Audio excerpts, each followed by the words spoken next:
Craft Patreon Build Contest, August 27th, 2022. Howdy, y'all. Joe Hills here, recording as I always do in Nashville, Tennessee, and today we are joined on my Patreon server around the ancient city of Valhalla. Now, some of you who are big fans of Star Trek Deep Space Nine might remember that was the city buried deep below Bajor, which held ancient, terrifying secrets about the Pa-wraiths and whatever other devils or gods might have existed in the Star Trek universe, even though everyone's atheists. I don't know why they do all that, but anyway, what we've got here is a 4-region area of my server with an ancient city deep below it. In order to ensure that people can loot that ancient city and get the cool or sweet or magical or enchanted or fantastic or wondrous or shiny gear deep below, I got this set up such that every month or more, I do a big reset of these 4 region files, and then folks get to go down there and get all that fancy loot. Now, the thing is, if you're going to have a part of a Minecraft server that resets, that's a bit perilous. What if somebody new just joined the server, doesn't know which 4 chunks resets, and then there are 4 regions reset, or each region's about 32 chunks. This is like 64 chunks by 64 chunks long, I guess. But basically, like, what if somebody just goes over there and builds their house, and then they log in and their house is gone, and all their stuff, and all their chests? That's not okay. So what I decided to do was to host an outpost building contest.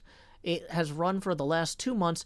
Different teams from around the server have come together and taken 1/12 of the perimeter of this area each and come up with a theme and constructed a wonderful wall to keep any of those newbie players from wandering from world spawn over to atop this ancient city and having their starter huts destroyed. This is one of the kindest, most generous things someone here can do on that server, is help someone new not have everything ruined when I delete a file, because that makes me look incompetent, and everyone who helps me look less incompetent is truly a great person. Okay, so in addition to those walls, though, each team has also been instructed to build a road. Why a road? You might remember last season we had a whole bunch of different teams build little neighborhoods with roads that would each host a parade for a different holiday event. And I decided that instead of having neighborhoods scattered around the server like we did last season, this season, since the server reset, we would have all of those parade routes built in one giant ring around the wall, around the resetting ancient city. And so that means we've got 12 teams vying for first choice or whatever priority choice they get in hosting whatever build contest.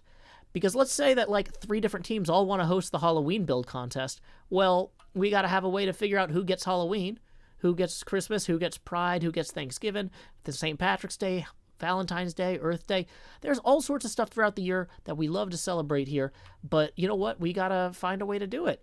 So, by letting the teams compete on the quality of their walls, the quality of their roads, the integration of their theme onto everything around and in between, we will get to really feel how appropriate each build is as a host outpost for one of those future parade build contests. Now, like I said, the players on the server who have been working on these outposts have been working on them for over 2 months. That means that I am terrified of screwing up judging this. On a small parade float build contest, I could come in here and be like, yeah, this float looks better than that float, but that float's of Charmander, and I really like Charmander, so I'm going to give that one first place, right? And it's like, well, that was a 45-minute parade float build. If Joe just happens to like Charmander, he's whimsical, he follows his whims, even to the destruction of himself and others, that's fine, we can accept that. It was an hour or less of work. 2 months of work is too much to be subject to my whims. And that is why I don't actually like Charmander Mahi Zero that much.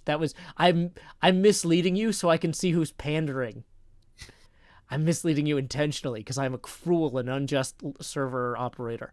Okay. But core concept, I am bringing in 3 fantastic experts. These are all folks who are here in a I was going to say an official capacity. They are here in a professional capacity. They are all being paid for being here out of some of the money that these Patreon supporters have sent me. I feel like it's really important to reinvest that money not only in the infrastructure, like servers and things like that, but also in bringing in outside talent in things that I'm not great at. Some of these parade float build contests are going to have musical guests that are going to be compensated the same way from that Patreon revenue.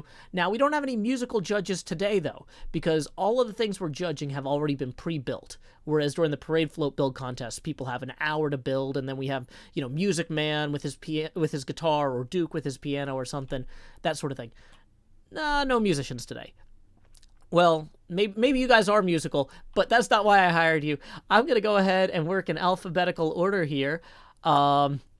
And I'm realizing Boots has 2 names, but the B in Boots, we're going to go with that because it's alphabetically first. We've got Boots, who has been credited as one of the authors of Rime of the Frost Maiden, the Dungeons & Dragons 5th edition book, as Michaela Abel, although Boots goes by Boots or M in other situations, who is an expert storyteller, also an illustrator and a talented artist, and also a board member on Draw for Charity, who I know really gets community stuff, gets gaming, gets all the things that are important here. However, not bringing Boots in for Minecraft expertise. We've got some other folks for that. But before we move on to them, Boots, do you want to say hello so everybody can recognize your voice? Hi, this is me, Boots. Yay, it's Boots. Yay. I was hoping you would say something longer so I could drink my coffee more deeply, but I basically threw it back down to the table immediately. That's fine. We've got, next up, you're here for the people, not for me. That's okay. Oh, that's okay. Then next up, we've got Janie Laney, the founder of the Black Minecraft SMP, who is a fantastically influential, and I hope to see more success from her over the next few years. She is always working on bringing people together in our community and making our community more welcoming and inclusive. So Janie, thank you for lending us your Minecraft and Minecraft community experience today. Oh, yes, of course. And I will be beatboxing at the end of this. Yeah, I'm just letting you know. Oh, like now so I can drink more coffee? No, not right now. I have to finish the beatbox. So Oh, you're working on the beatbox. Okay, yeah. Okay. Well, that's like some people crochet while I stream. Janie prepares to beatbox. Next up, we've got Wes Wilson, one of the creators of the Shaft podcast, one of the original podcasts that really brought the Minecraft community together in its fledgling days. Wes has been in and around the Minecraft community basically since its founding, and I'm sure that he will bring a fantastic amount of experience, wisdom, and joy. You know what, Wes, you're always a joyful guy. I am the ghost of Minecraft past. Better than the ghost of Minecraft future. That guy's creepy. He really is. He really is. Yeah. It is good to see everybody. I am glad to be here. Joe provides me with my motivation to log in and update Minecraft periodically. So I am happy for that motivation to come and join you and tell you how wonderful all your builds are. Thank you, Wes. We are very glad to have you. Before we move on, I haven't actually posted the tipping link, but we have gotten our first 2 tips of the stream. So let's go ahead and see who those are from. We got one from Toxic Glitter for 5, who says, I would never pander. Well, Toxic, this is, just so you know, the judges don't get a cut of the tips, because normally these build contest streams make so little money. If I give them each a third of it, they would be walking out of here with $7, and that is below their station. But thank you for the 5, Toxic. I appreciate you supporting the arts and my show in particular. Though I am not a judge, I am here to answer questions and help the judges adjudicate. But they're the ones making the final decision. And then, whoa, we got a big tip rolling in from Andrew, especially for a build contest stream. Even 100. That is one solid full abacus here. So, just so you know, for the build contest streams, I should have said this before you guys started sending money, but I haven't posted the link yet. I'm actually using the rotational or jotational tipping acknowledgement methods here. So we're going to rotate 5 degrees angular here. If you look at my little camera, I rotate 5 degrees angular for toxic. And then for Andrew's 100, we're going to add another 100 to that. Uh-oh, it seems like the positional alignment there is not centered. Okay, here we go. So unfortunately, adding rotational degrees in OBS is a lot like pumping gas. I'm just rolling the scroll wheel here. We're up to like 40. But okay, just so you know, tips are welcome via paypal.me/JoeHills and YouTube Super Chat. For those of you just joining us, you have missed me explaining we are about to be judging a build contest that took 2 months for 12 teams to create outposts around a central wilderness area. We are joined by 3 fantastic judges, and I am about to introduce our first area. This has been selected by die roll. I took a 12-sided die and rolled it immediately before we began, and we are going to be working our way clockwise around here. Boom. Speaking of working my way clockwise, I am now at 105 degrees over here in the lower left corner. So thank you very much to Andrew for that 100. It is appreciated.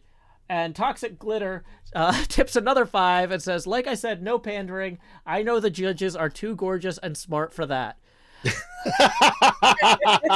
I mean, of course they are. I only work with gorgeous and smart people. Like, I like to think it's not what's on the outside that counts. It's on what's on the outside and the inside that counts. You got to add them up. So, okay, here we go.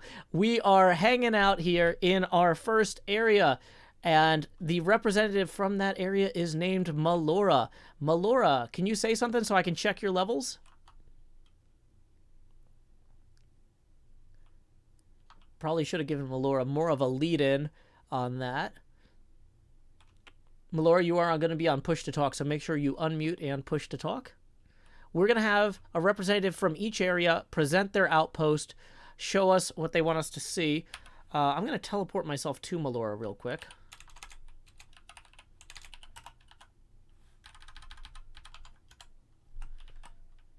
Melora, we still cannot hear you, but I'm going to set the rain off. All right, I figured out the problem on my end. Can you hear me now? Yes, I can hear you. So, Melora, you're live on Twitch and YouTube, I'm assuming. I haven't actually... And in real life, too. I haven't checked that. Yes, you're live in real life. You're live on Discord. You know, we all have so many lives, but you know what? First, I want to hear about what you have been spending your team's time with. Please introduce, like, who's on your team, how many of you there are, and what your general theory was for this area. So I'm part of the Radical team, which was me, Gil Jackson, and Echo 525, or maybe it's 255. I can never get the number straight. And our theme was that we were supposed to imagine that some giant bomb somewhere gave us a whole bunch of rainbow-colored Legos and told us to have fun. So this is just the Lego world, and I kind of extrapolated on that theme and thought the anomaly was causing the landscape to become Lego and changing that way. So a lot of the terrain has been changed over to wool and Lego trees, Lego alliums, just random things like that. Our gate is this giant solo cup with Skull-Cola inside of it that we could just hop into the thing. I even put, we spent a couple of weeks putting blue wool under, like, one layer under the water to make the water look fake. Oh, that's an interesting touch. One thing that I did not mention earlier is that different teams have different team sizes. So we're going to be making sure to ask every team how many people they have and who they are when we get started, because one of the things that they're going to be judged on is, in terms of the impressiveness of their build, how many people worked on it. So a team with one person or 2 people isn't necessarily going to be penalized for having less done than a team with 12 people in the judging. We will be taking that into account. So this is a 3-person team working for about 2 months. I see you've got a what do you call that, Lego Kitty thing? It's the Unikitty. It's also business Unikitty, because off in that direction, we'll see at the end of the judging is Team Destiny, which is kind of like a business zone. So that was to help. We also have this giant light bright with our team name. And I also must add that for the past month, all three of us have had like just different life and connection issues, so we haven't actually worked on the road for the month of August. Just collectively, it's been so things My get in wife- the way. My Just wanted wife to let just you looked know. over my shoulder, by the way, and went, oh, business, business, business. You know, we'll have to see about getting her in as one of our musical judges. I don't know if she's comfortable just singing on her own, though. Does she She play any is. instruments? Okay, Yep. like unaccompanied by music. Mm-hmm. Okay, yeah, we'll be in touch about future parade build contests. In terms of how your zone connects to the other zones, you mentioned on that side you had the business Unikitty for connecting to the business zone. Can you tell us about working with your neighbors on the other side? What are we looking at here in terms of how these two areas meet? On our other side, it was a little easier because our neighbors are the gamers. Mm-hmm. So the Rainbow Road really worked well into that. Vin Shokin is one of the gamers, and they'll talk to you more about that. But they have a logging section, and so some of the trees had some wool elements to be like Lego trees. I also included the allium, the giant alliums over onto this side because there was natural allium spawn just to kind of blend it in. But just the rainbow colors really helped tie that in. Awesome.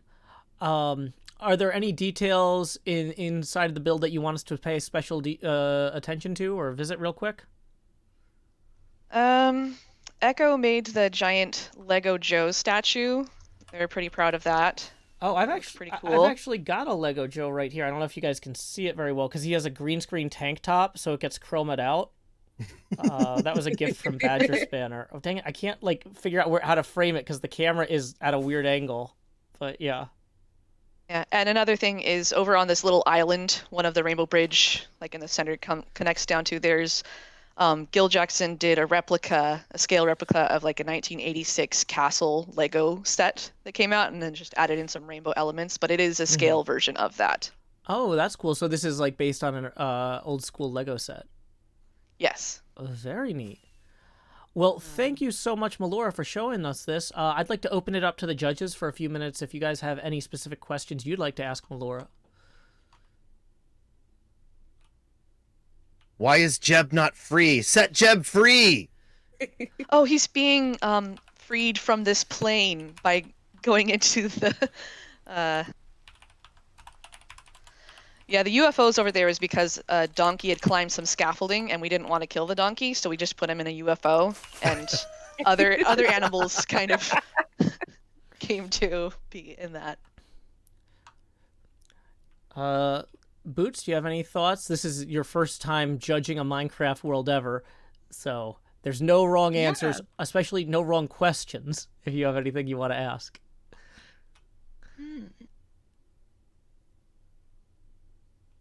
Well, I am loving the Rainbow Bridge and how the glass gives additional layers of color blending at different angles. That's so clever. What are the pillars that I'm seeing Joe pass by that have a rainbow thing shooting into the sky? Oh, that's I just didn't get around to moving out our beacon over the road, which will be gone for the road contest, for the parade itself. But that's just to help give us jump boosts so we can get around, because a lot of the Legos are 2 blocks tall and that you can't just jump over that normally. And I thought it would be helpful for people visiting too, that they don't have to, that they can have the same benefit that we had while building. I did not know that Jump around. beacons could have patterns in them. I didn't know that. Yeah, you could Yep, not put it's- colored glass in. Cool. It also stops after a while, which is also weird. Well, I mean, because you eventually hit build height, Yeah. right? But I see. Janie, did you have any thoughts or questions before we move on? Yeah. I'm first and foremost big Lego fan. Okay, so I'm in love with this so much. I'm not gonna be biased though, but I love it. I was just wondering, how was this planned? Was this just all planned on Minecraft? Did any of you guys make a drawing? Because this is it's very elaborately done. And I was just wondering about the planning process. It was not very well planned, I should say. It was because we went with the theme of like 3 kids. I mean, we're all adults, but 3 kids playing with Legos in the area, and we said we want to have the road here, and over here we want to have some houses, and over here I'm gonna do some Lego terrain. And I said, hey, do you guys like the idea of having a giant light bright? They said, sure, go with it. And it's just like, hey, I have this idea. Gil did a lot more planning, getting the scale for the Lego castle itself, but everything else was just, hey, this seems like a good idea. Yeah, do it. And then we did it. Yeah, That's amazing. I really do love it, and I also do want to point out the light bright. Like I was born in the '90s, so the light bright alone was just like, oh my god, like now I want one so badly. I really do love it, and yeah, I need you guys to teach me how to make something look like this because it's cute. And I salute your jazz pattern on your solo cup. Yeah. Thanks. It's really good. I really like. The Dixie cup also is phenomenal. I would like to live in that Dixie cup. I was gonna say, if I fly in here, are we gonna find? Is this somebody's house? No. Okay, good. See, Boots. It's just you could live here. technically the gate. Yeah. No, that's fair. I really appreciate the way that the skulk blocks give the sense of light coming through the unused peg holes in the light bright. Yeah. Like that was a Yeah. really good choice of blocks because there's a lot of dark blocks in the game, but not a lot of blocks that have those pinpricks of light in there. So yeah, that is very choice. excellent. Awesome. Do light brights still like exist? Do the Yes. Zoomers have light Yeah, brights? Oh yeah. Yes, I've seen them in stores recently as a retro throwback item, but Yeah, they're Oh my. LEDs now though, so they don't use as much electricity or generate as much heat, which is a good thing. That's probably good. Yep. So judges, for reference, this was once again Team Radical with 3 members, and yeah, take any notes that you need to toward your judgment in the future. Thank you again to Melora and all of Team Radical for sharing this with us. In the interest of time, we are going to move on now to Team Gamers. Who is going to be representing Team Gamers, and will you be on voice or in text chat?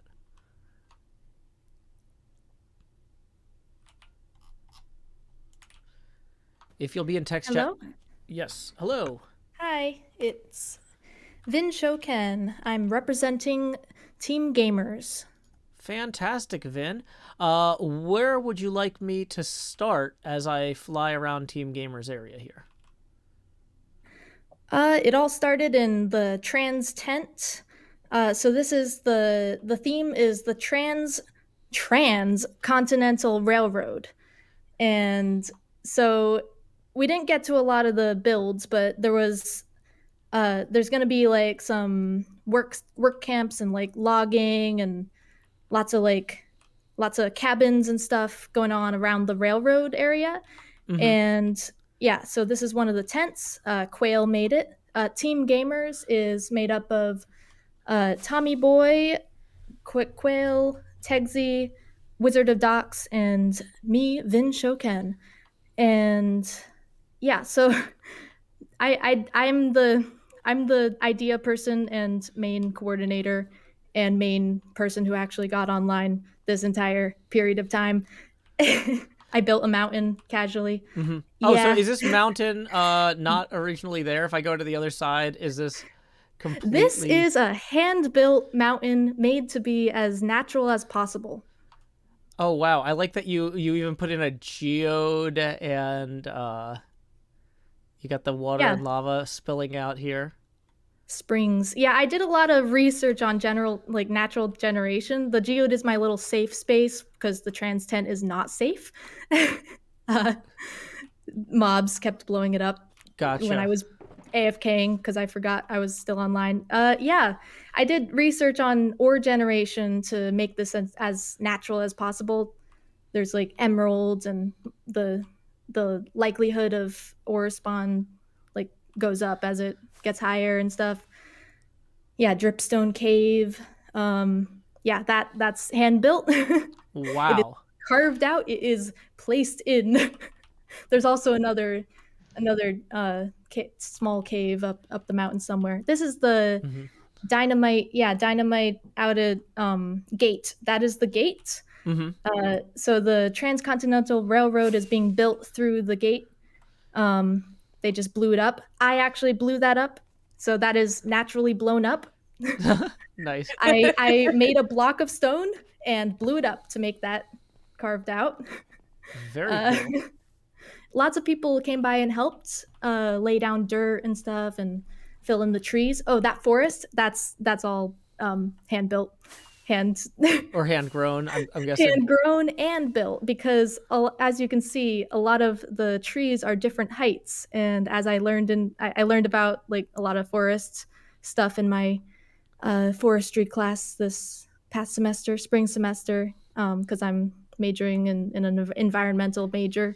So I'm like into forests and stuff, and we learned about history. I did this because I learned about the history of the forests in America, and I was like inspired to like make some logging and stuff decimating the forest. Soon that will come. We did not get around to that. It'll get like chopped down, and like some of this there will be fallen trees and stuff, and a lot of like a carved out pathway for that railroad. And yeah, the telephone line, Wizard of Docs thought like made that design, and Shonard provided the heads.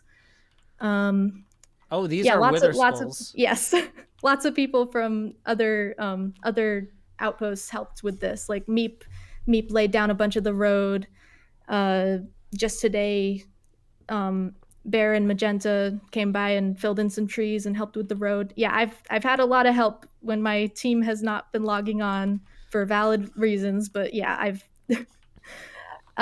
so we have a lot of members, but for like a month or a month and a half of the period, it was like only me able to log in. So yeah. Well, this is all really impressive. Quail designed that viaduct, that bridge design. Oh, excellent. Yeah, I was showing. Yeah, I guess you can see what I'm showing the people at home. I'm watching. I'm narrating. It's very cool. You can't hear it, but my eyes are super wide about the mountain and the forest. Oh yeah, Texi gave me some hints on that glacier.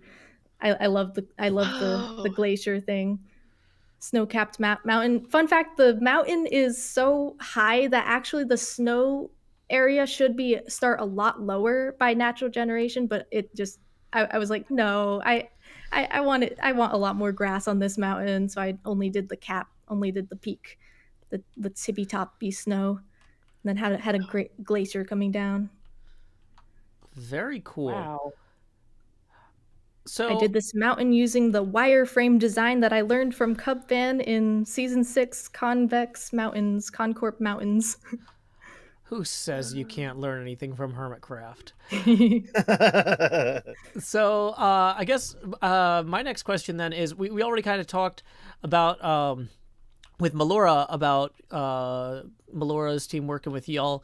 What did you guys come up with working on the movement toward the next base? I see it looks like there's some like sludge or dirt. What are we looking at here?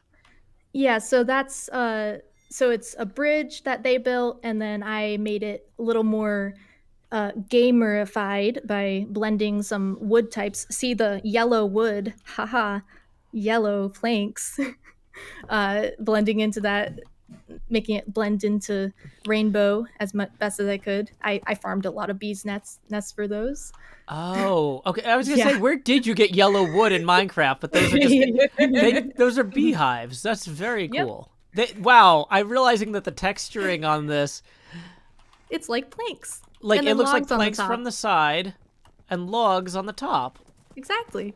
See, I had to sit there for so long to make them stack, because like they have to be the same freshly shorn with shears, the honey sheared out, and then also with no bees in them. So I had to like make them stack so I could actually build with them without having bees everywhere and be weird. Wow. Yeah, so that's the block palette for the Shiny. Team Shiny is that our neighbor over there. They have a sort of apparently there's some train theme. I'm not sure, they can tell more about that. So we teamed up to be next to each other because of the train theme, and that's their road design sort of collapsing down because I had to make the Y level change, so it's sort of like road collapses. Totally fair. All right, so I'm going to open this up to our judges. Boots, do you have any thoughts, observations, questions? I mean, I'm a little biased as a trans person who loves puns, but I love this theme and the execution and the play on words. And I really think it's super clever that you built the mountain and then exploded the wall, like the tunnel through it for the gate. Like, that's very clever for your railroad theme. So I love this. I Thank you. don't think I really have questions. That's fair. I'm Thank just you. going to go through the panel. I'm going to go in the same order every time. Sorry, Wes. But JD, you're up next. Any thoughts, questions? Oh my gosh. So I don't even know where to begin. This is amazing. I feel so much creativity like went into this whole entire build. Even just looking at the wither skeleton heads. Like it just, oh my gosh. This is just giving, okay? You guys managed to utilize several different blocks but make it all cohesive where I feel like I'm here. So I just, oh my gosh, I want to hire the team if I'm allowed to. I mean, they don't This work is for really me. good. There's no non-compete here. Honestly, I mean- I've been telling everybody that Vin Shoken is a talent to watch out for.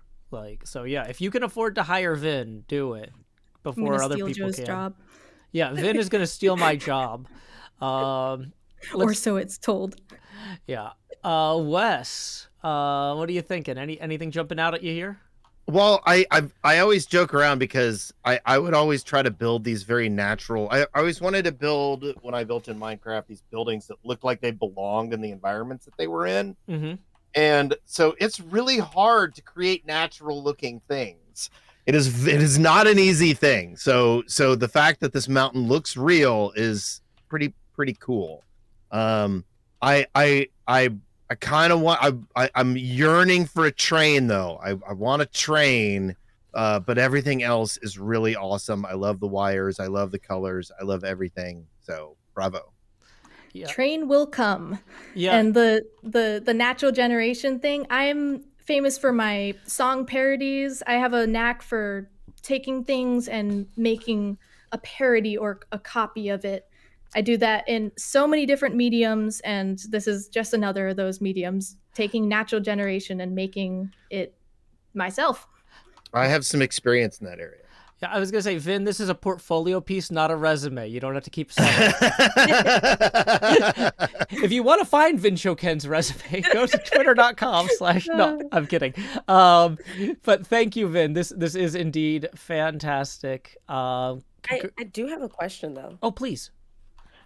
So are all of these builds, were they all done in survival? Yes.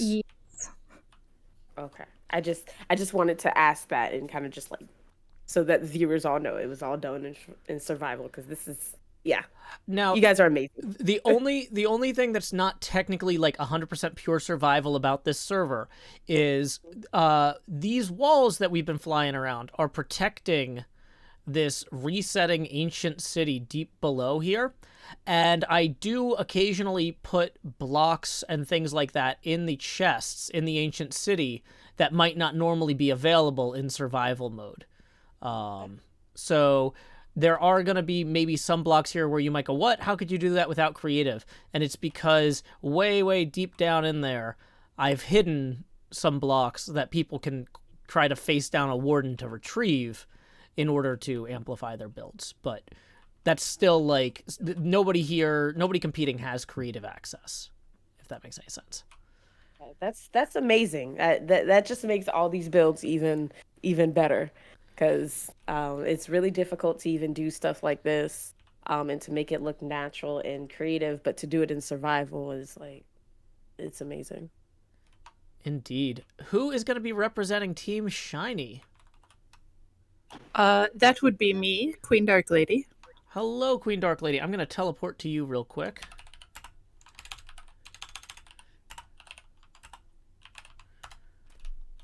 Okay, so what are we looking at here, Queen Dark Lady?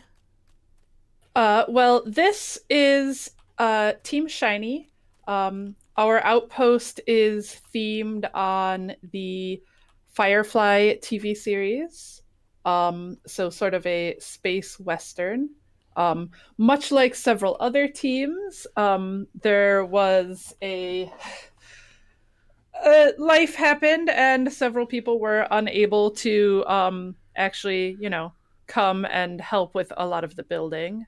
Um, our team initially consisted of myself, Mr. Hardluck, Mr. Lance, MJ and Pitt, and NJ Coffee Junkie, Sammy and Emerald Storm.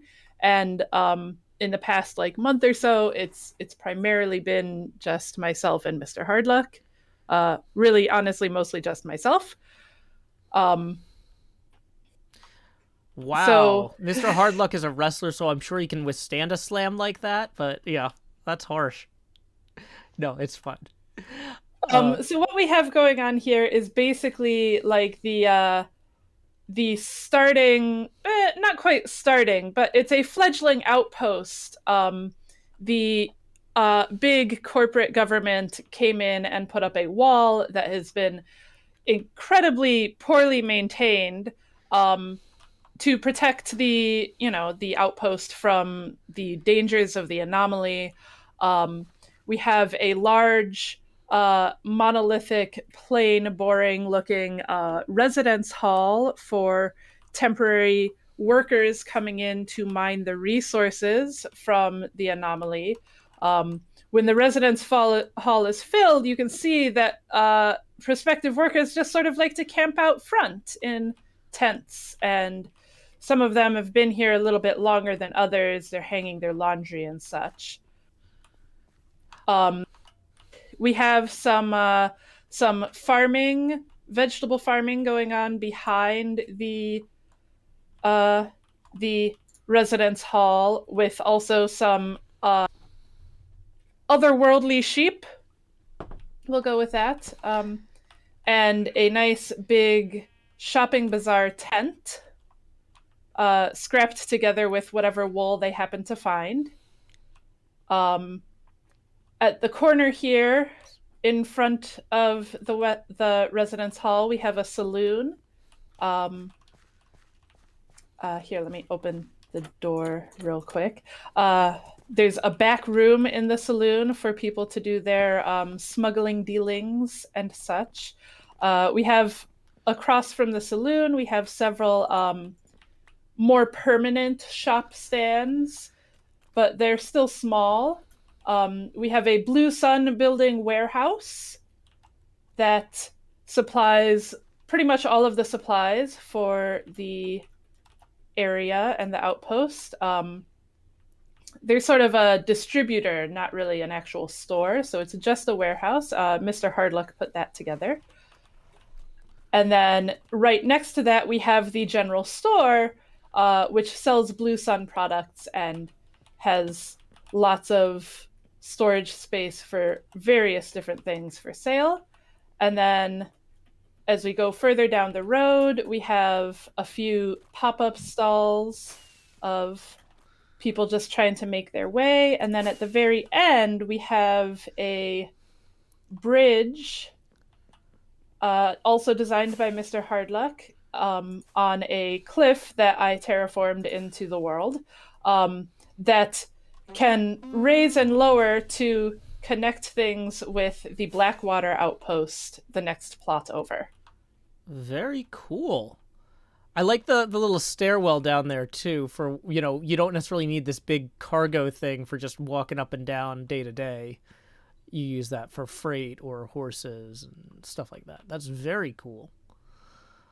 That is a super cool lift.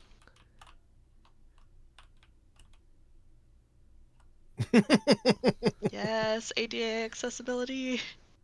Ooh. Yeah. Well, one day it'll be global. It won't just be Americans with acts, but it's fine. um, let's see. This is great. I do like the little chunks missing from the wall that you filled in with the iron bars and stuff. The corporate cheapness. It's like, this looks really impressive, but it falls apart in weeks. Yeah, that makes sense. Let's see. Boots, do you have any questions, comments, anything you want to jump in with? So I haven't actually watched Firefly, but this might get me to watch it. I love the little tent encampment and the bazaar. That's so clever, and the little farming plot units. It's excellent. What was your inspiration for the materials you used for all of these things that I'm assuming are like presumably concrete and metal? Yeah, a lot of them are concrete, metal. Some of them are like packed mud, because you would, if it's a terraformed planet, it's got, enough atmosphere to sustain life, not necessarily enough to sustain greenery. So Yeah. mud would be readily available. And so things like cob walls or packed mud walls would be, and, terracotta, clay, things like that. Those would be Yeah. the most readily immediately available materials. Oh, that's awesome. And for this roof on the saloon, the teal and like copper reminds me of like a patina on a copper. Yeah, so we've got that sort of going around also on these shipping platforms over here off the side of the cliff. Oh, cool. Basically, the idea was like, the roof and these shipping platforms get damaged a little bit, and they just throw some more copper on there with whatever they happen to have available. Maybe it's a little older, maybe it's a little newer, and they just put it on there because you work with what you've got. That's so awesome. It's really good use of colors there. Janie, what you got? I really do love. I love the block choice. I love you all using the copper only because of the fact of like the oxidizing effect. So like over time, as things need to be replaced and everything like that, you just see like some of the roofs of the buildings just like slowly oxidizing. It's giving what it needs to give, and I love the fact that when I look at this, I do feel like the residents are just using what they have. So I've never seen Firefly before, and it kind of makes me want to go ahead and check it out now, to see how they fare with their materials used. But I really like how I feel like this whole entire area just stays on theme within itself. And yeah, it looks like they would just try to live, try to survive, and yeah, I enjoy it. Wes? I have seen Firefly, and this does look great. I love the whole mud aspect and dirt and all that kind of stuff. That's great. I also kind of like how the random generation sort of gave you a couple of villager houses right over the fence there. I thought that was kind of funny. But yeah, no, it looks great. And I like the cliffside aspect over here. I've always loved working with the existing terrain. Are you gonna are you gonna get this walkway from the other side built over as a bridge or anything? I believe that technically speaking, the river at the base is the next team's area. Okay. So we don't actually have plans for like bridging, like we personally don't have plans for bridging the walkway across, Okay. because it is, I believe, outside of our space. Well, Gotcha. wait, I think Wes is talking about over here by this portal, which is also, yeah, like... Oh, the portal, that's again, we had limited time and only a few members. Yeah. Life happened, and so just sort of ignore the area across the river. Yeah, basically, I didn't have a set distance from the wall that the teams had to build out to. They could kind of determine their own level of involvement with, how deep their build went. But okay, I'm trying to keep each team to about 10 minutes, and we seem to be averaging about 11. But I know we got 12 teams to get through, so thank you so much, Queen Dark Lady. We're going to move on to Team Blackwater. Who is going to be representing Team Blackwater? I will. Am I coming through clear? Yes, you are. Please state your name and I introduce am- your team and the group. I am Dahlia. My team is Mahi Zero and Superstone, and we are Team Blackwater. So our goal for this was to make a Red Dead Redemption themed base. So that would be a Western theme. And this is basically an exact replica with some liberties taken for creative liberties of Blackwater in Red Dead Redemption 2. So it is pretty accurate, just like the game is, to an 1899 to 1911 town. The liberties that we took were in the terraforming of the mountain. We also have a mountain far on the far side, furthest away from the wall, so 2 mountains and a forest, and the river, which was all put in by ourselves last night. So Wait. So this river with this other wooden building across here, this is still part of your thing. What is this, a church? that is still, so that is a saloon. That is Superstone's saloon. That is actually based on, that is where we stray a little bit from the Red Dead Redemption 2 theme into Superstone's area. And it's still Western, but it is Scooby-Doo inspired. So if you ring the bell, you can ring the bell for service, and the redstone does work. Oh, that's cool. So wait, what does service look like? Wait, You can ring it. I'm Ring in, the bell. Oh, I'm- you're in creative. I'm in- Someone ring the or I'm bell in for spectator. What does it do? it. Gives you cobwebs, just like in the what Scooby and got in the show. So yeah. So our town has about 3 parts. So we have this Western rustler camp, horse rustler camp, where Superstone has already stolen 3 horses. We also have Valentine, which is across the river, separated by a bridge to closer to the Holland team.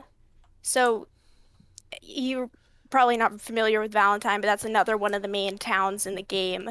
So they're both, I'm pretty happy with how accurate these towns and buildings are to the actual game. Okay, so these wooden buildings here are not part of Team Holland, but I see you do start having some fields, and it looks like you start blending into Holland here. How did you coordinate with them on this transition? Yeah, I'm really happy with the coordination with Holland with the transition. We have the wheat field, which goes all the way into Holland and matches perfectly with the theme of Valentine, which is more of a farming livestock town. And we also have the fields. We also have the canal that goes straight through Holland and coincidentally works perfectly and goes straight through Blackwater or Valentine as well. And I really love that. Very cool. And in terms of your wall here, it looks like you guys did a pretty simple, straightforward log thing, which is consistent with your time period. Is there anything from Red Dead Redemption you were able to pull in from that, or was that just something you made up? I think that we mostly chose that wooden style because Blackwater is a lumber town. So you can see our shop on the main road is called Birch Day Suit, which is a Mahi's creation. Mahi's has great names for things. And it sells birch or stripped logs. And just like the lumber town Blackwater would sell lumber for houses and other buildings. Very cool. I'd like to hand it off to our judges, starting with Boots. Boots, thoughts, questions? Caught me mid sandwich bite. So sorry. Sorry.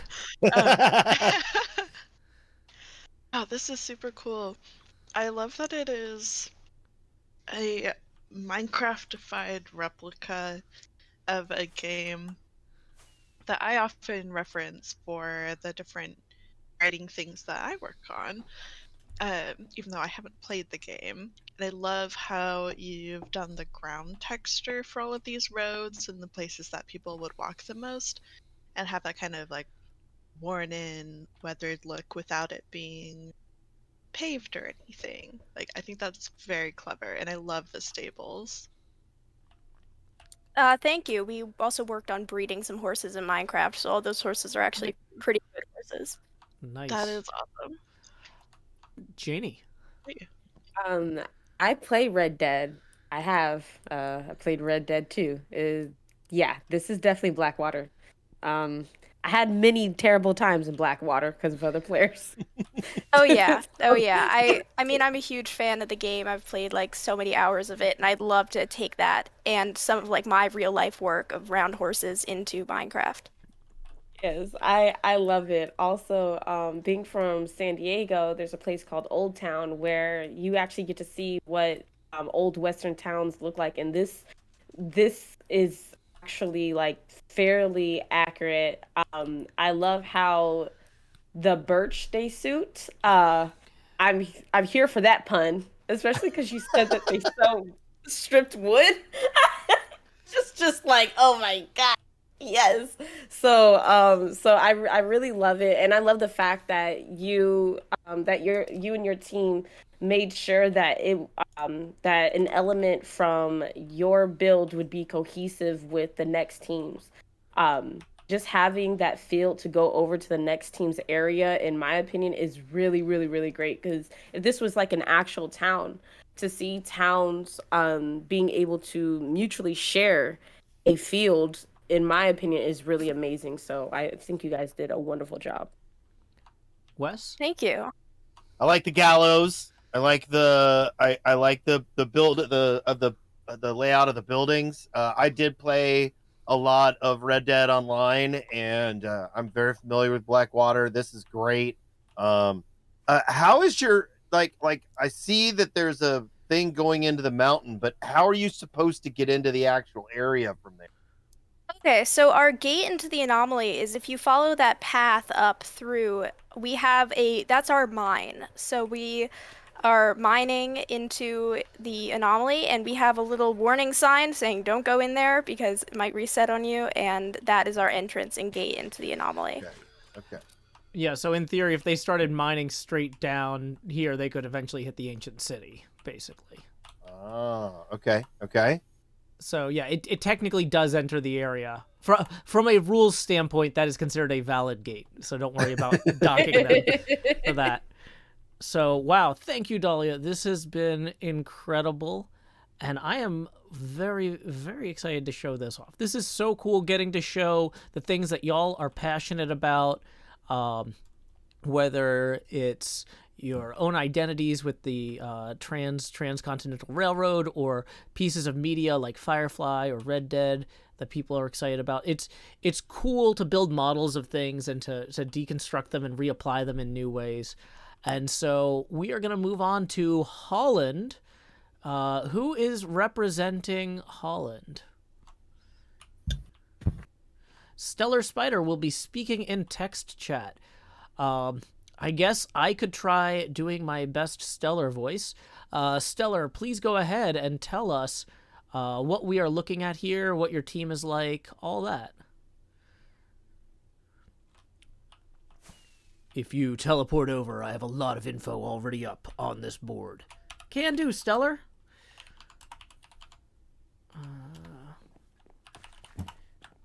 I'm going to teleport Wes to me as well. And Janie. Just so you guys can see the board too. Okay. So, what in particular on the board? It looks like... Oh, are these points of interest on the map? That is exactly what these are. Stellar says, I have been working with Void. That sounds really, really terrifying. But Void is the name of somebody on the server. We've made an outpost based on Holland / the Netherlands. Oh my god. I don't think of fierce as Holland. Yeah, I know. But okay, so it looks like Team Holland is Stellar Spider and Mercurial Void. I don't know if I can pronounce the names of these points of interest because I don't speak Dutch. Like Domtoren, might be Domtoren. I don't know. From Utrecht, Gelderland, North Holland. So I replicated some famous buildings as well as added in different popular elements of Holland. So I think I'm going to just kind of fly around because if I'm looking at the labels, we're not going to actually get to see the builds is kind of the big problem there. So yeah, these houses, it definitely feels like a coherent neighborhood or a cohesive neighborhood. I like that you built the street on the diagonal. So I'll just point out the 4 main buildings and you can look around too. I am up on the Dom Tower right now. Why does this sound so sinister? Oh my goodness. Spiders are both stellar and sinister. No, wait, that was me. That was me. I said that. Stellar spider is both stellar and sinister. I don't know. Okay, so this is the Dom Tower. Is this a famous tower in the Netherlands? I don't know anything about the Netherlands, it turns out. I recognize their flag, although if it was upside down, I wouldn't be able to tell you that for certain. Famous church tower, but the church was never built. Oh my god. That is ominous. When you have a tower. That That's is cool. really cool architecture, TBH. Yeah. I really like pulling stuff from real life and trying to figure out how to build it in Minecraft myself. I have windmills, flower fields, and canals. I do like the @ symbol, which is something I wear on my Minecraft skin, replicated in the flowers. Ooh, and you've got, oh, look at the little Dutch people. That's like traditional Yes. Dutch cute. garb. Also, That's the super- boats. Yeah, the boats are so cute. Also, Tom Holland's Spider-Man is out in the field. You mean Night Monkey? Yep. Spider-Man is not Dutch to Mardigan, but Spider-Man appeared in the Netherlands in one of his films. Tom Holland. Wait, what did I say? No, the joke is that his name is Tom Holland. Oh, I didn't even get that. Yeah, I guess. I like that there are giant tulips. That Mhm. I'm assuming that's what those are. Oh, yeah, very cool. This is interesting. Now I'm at the skinny bridge over a river in Amsterdam. Let me see if I can. Oh, is this an actual like famous bridge in Amsterdam? Ooh, That's cool. great use of the paneling there. Mm-hmm.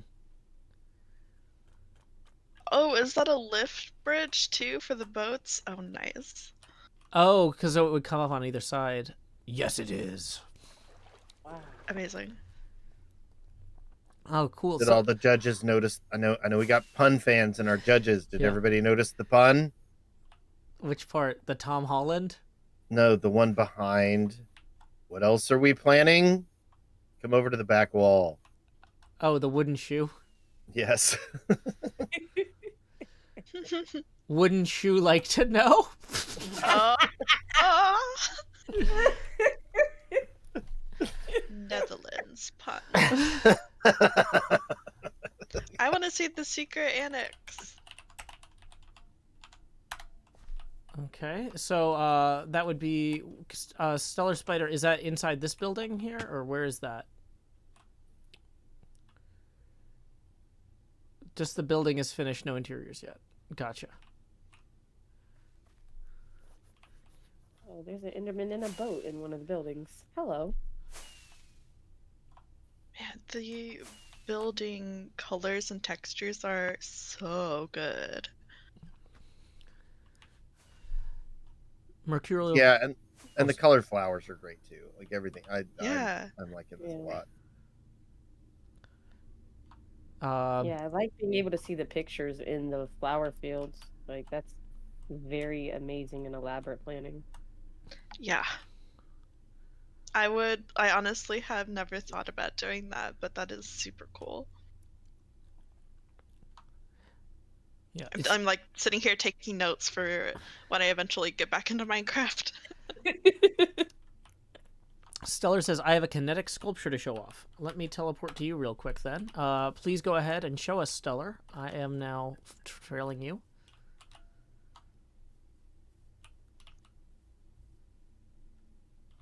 Watch here. Okay. I'm watching. Something in the grass. Oh, Oh, Whoa. oh. Something's going on.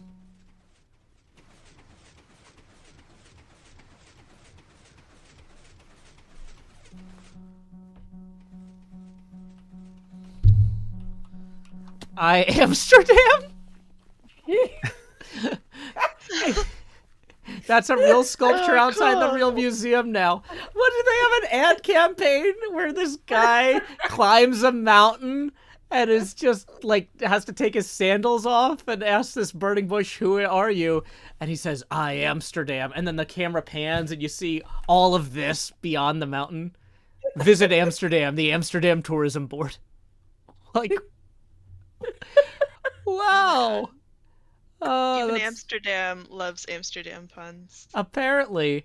So I guess, Stellar, the next question I have is about the transition into the next zone here. Who are your neighbors to this side? And what are we looking at in terms of this kind of transitional structure?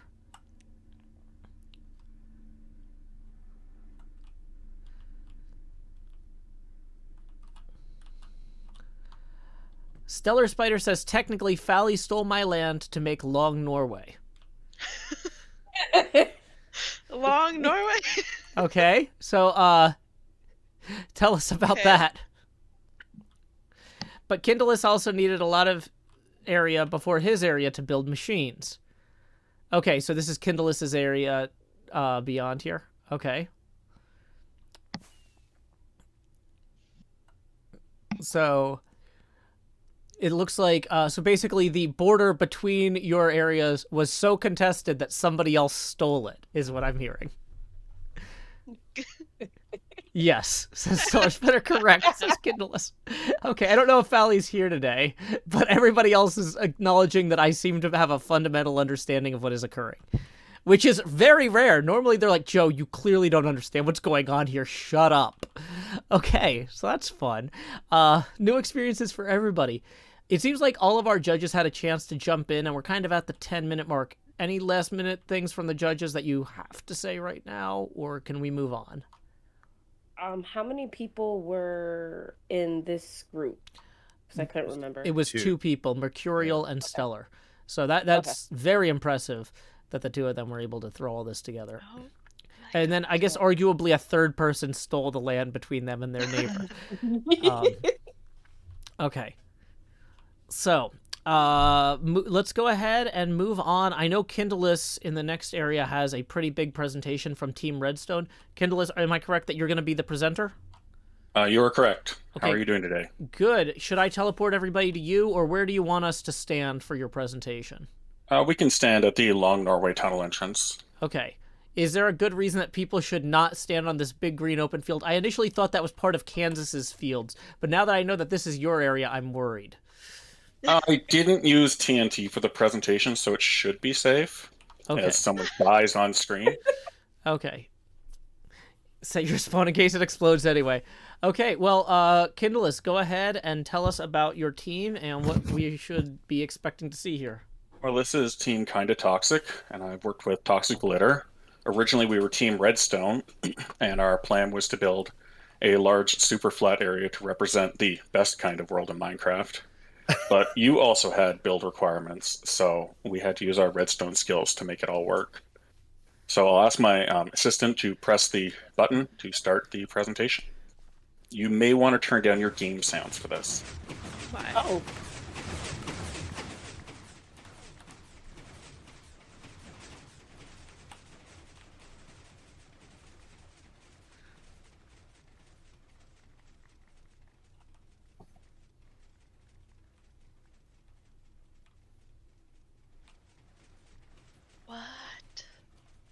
what in the secret place is this?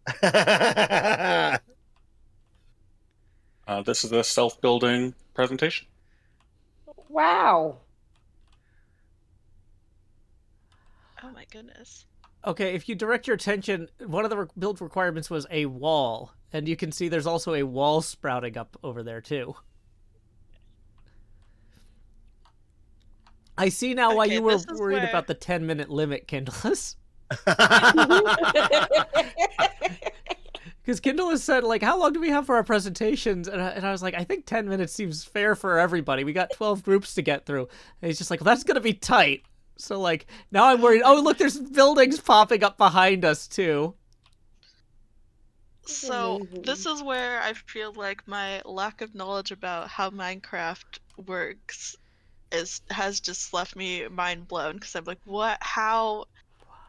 I'm going to be honest, knowing how Minecraft works, I could peek below the curtain here, or behind the curtain here. This is even more impressive. He's got a machine that he has What? constructed that is flying underground. He probably built a channel here. Yeah. So he dug a channel and built the road underneath the moss, and it's pushing the road up through the moss and breaking it. Yeah. This is... What? This is genius. What the heck? And he's got another machine here destroying the green part of this wall and sliding out the Oh my rest. Gosh. What? I feel like they create a lot of secret layers. Like, what in the world? This is... Whoa. How? This is long killing my did this frame. take? Oh, the gate is 2 self-destructing months. too. Oh god. Did my Minecraft crash? Oh jeez. Hey, just hold on a second. But yeah, this is part of why we give everybody 2 months to do these things. Like, you know, our normal build contests, like I said, every year we have like 12 one-hour build contests where we do little parade floats and stuff. But like, I like once a season to give everybody a few months and say, go wild. And I never know what to expect. And I didn't expect this. Yeah. What the heck? Thank you, Toxic, for deleting some of the moss block entities that are popping up. Toxic Glitter is part of our server operations staff. So thank you for that. Ooh, the gate. So the gate is... I'm curious. I'm guessing once the wall goes past here... It's going to take a second. Okay, yeah, so it's popping up like with fences. So it's different from the wall around there. Very cool. The presentation of this and just seeing everything spawn in block by block is incredibly cool. Like, I have never seen something like this. And the scale of it is amazing. It's like domino. It's like one of those crazy domino things where as it goes, it's knocking over other dominoes and setting up other stuff. Yeah. If you This is the stand at ultimate the Rube gate Goldberg. entrance, Mhm. you can see very clearly that there's an illusion that makes it look like the gate has walls on the side. Oh, that is very cool. Because you couldn't actually have those pop up because you needed the path clear. So you used perspective trick to make it look like the walls were coming along that's- there. Very neat. Interesting. Oh my god. That's awesome. And this was only 2 months of work? Well, I took the first month off for school. Oh. Okay. Excuse me. Oh, okay. So I built this in about 2 weeks after designing it in What creative. in the world? Wow. Wait, okay, so how many hours? Maybe 40 hours of design work. What? Most of it was just figuring out the logistics of making sure flying machines didn't crash into one another. God. You do realize that you're a genius, right? I just want to throw that there. Gosh. This is amazing. What?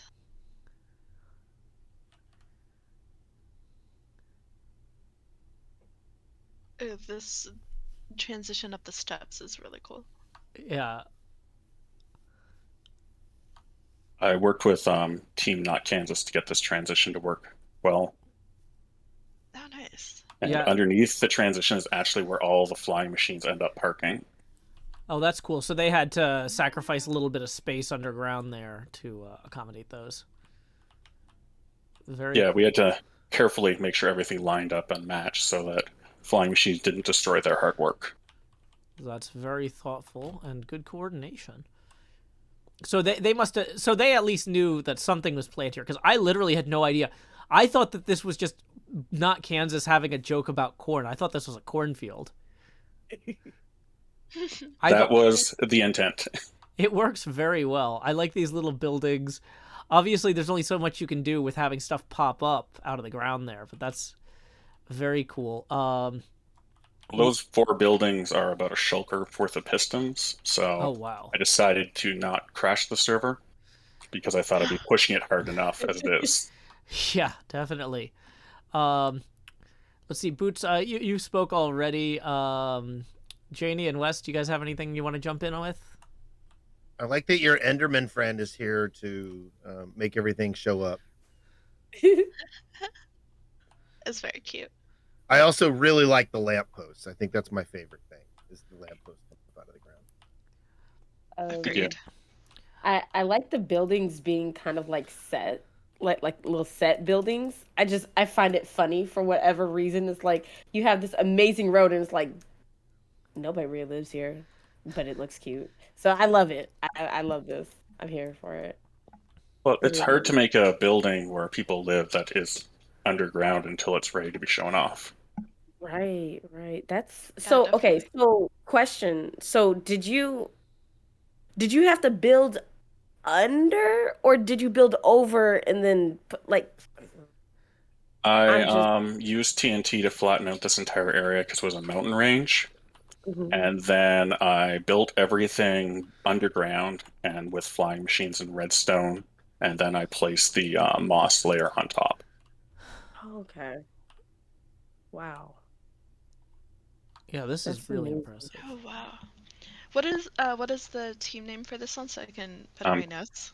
Kind of toxic. Okay.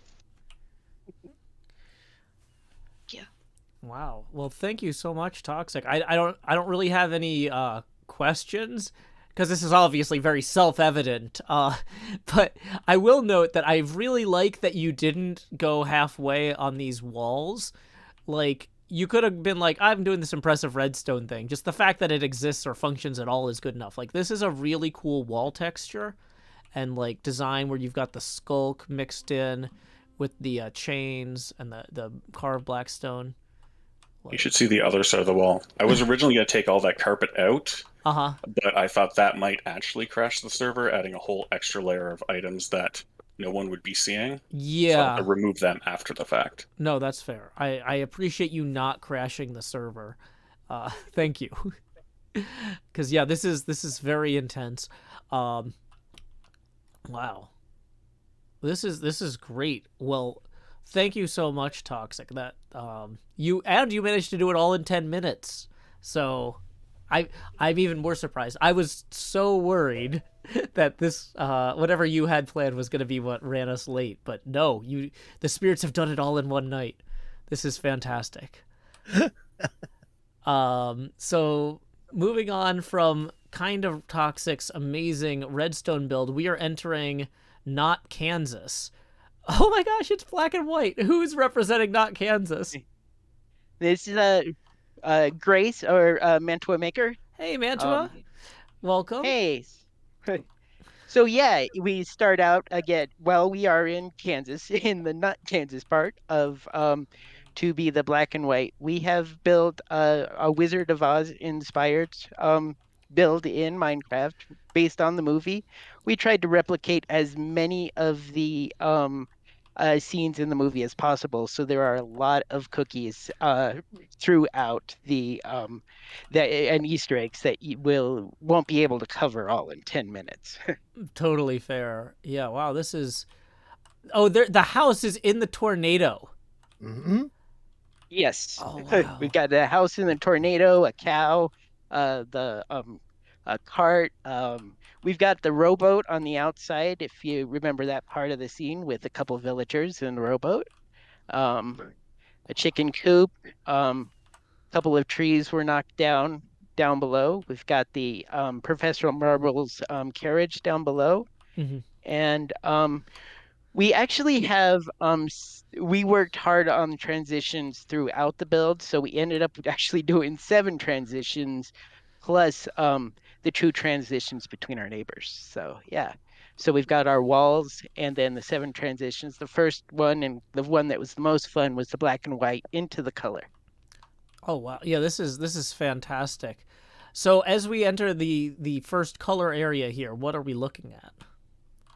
So we, just as in the movie, you land in Munchkin Land. So we have on the south side, we have the Dorothy's house. We have the Lullaby League down here, which is our first set of Munchkins. They are a little more bitey than they were in the movie. So we give people a warning not to feed them or to pet them because they might hurt. So Very cute. I love it. as we continue on in the build, you as just as in Dorothy ended up on the road, we go into the Scarecrow Fields where Dorothy is confused as to which way to go, and to have that illusion, that was the first of these facades that we built, and that was the inspiration to put the facades in the rest of the build. And and we have our first of her companions, which is the Scarecrow. Very cool. With his famous line, "If I only had a brain." As she continued on down the path, she kept on, she was walking. Let's see. And we have Very cool. We got a tree throwing apples. What? Yep. Yes, let's go. Amazing. And they're throwing apples toward the Tin Man, the Rusty Tin Man over here. Oh, if I only had a heart. Nice.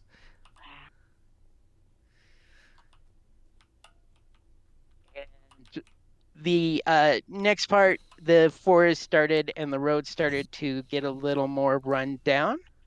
And actually, the trees in this area, I did them all from the ground up because I first tried to grow the mangrove and I didn't like the way it looked. So the whole forest is custom. And then we got a little creative with the Cowardly Lion over here. Okay. I need to find the Cowardly Lion. Let me teleport to you. Oh, wow. Okay, I'm going to teleport to wherever you are, Mantua, because, Yeah. Oh, it's so cute! If I only had the nerve. That's They adorable. continue on. We've got the poppy fields that they, when they cleared the thing, and to symbolize everything that happened in there, we've got the bed, and then we have the snow. Oh, this is wild. And then what is this green color. village or something? What might this be? This is the Emerald City with about 3 shulkers of emeralds, 4 shulkers of lime concrete, and a bunch of other materials that we spent the majority of our time making. Everything throughout the build, from the Munchkin Land all the way through, all the interiors have been completely done. So we've got a fully furnished palace. We've the Emerald City.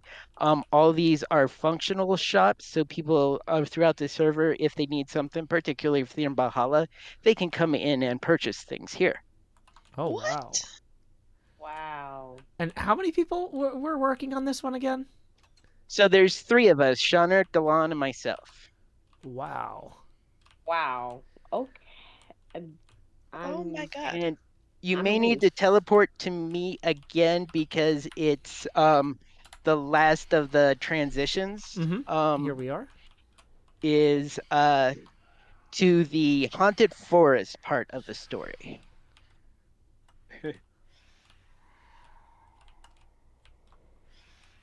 I love Yes, these good to containers see. you made for the phantoms. It's fantastic. Yes, so the phantoms are flying monkeys. Wow. Yes. Oh, and here's your gate, which I'm guessing is the witch's castle then? Yes, and if you look at the top part of the gate, you'll see we actually have a witch up there, pacing Ooh, at the top of the Wow. gate. I love it. This is wild. And Oh my so on the God. west side of the gate, and you may hear the Mrs. Gulch's theme playing. We actually have 3 of the tunes throughout. We were concerned about the DCMA. We have the in Munchkin Land, we have Ding Dong, the Witch is Dead. In the Emerald City, we have the Merry Old Land of Oz, and then here we have Mrs. Gulch's theme. Wow. And Oh well, my inside God. the wall here, you have bits of the castle, the witch's Yes. castle. Wow. So one side is Wizard of Oz theme, which Mhm. is the west side. No, the east side, sorry. And then the west side is our Bahala Museum. So as you reset and we go and explore what you have reset, we are making uh museum things based on that. And so we've got entrances for them. We've got a grand entrance for the museum, and then we just have basic entrance for the Wizard of Oz side, and that side has that. And we have 2 other things. I don't know how long. We might be running a little long. So Yeah, I was gonna say I think I'm gonna open this up. Let's go down the line real quick. Boots, thoughts, questions? Uh, this is amazing. 7 transitions with the facades and the backgrounds to emphasize the moving from scene to scene is so creative. I don't have sound turned up, so was not able to catch the sounds, but like just thematically, everything is so unified. This is incredible. I am astonished that 3 people made this. yeah, so we do have the Melting Witch tableau, which I didn't get to talk about, and then we do have a full scene of the wizard with fireworks and flames and everything else. Okay, I just teleported to Shawnard. Shawnard, where should I stand if I want to see this tableau where you're at?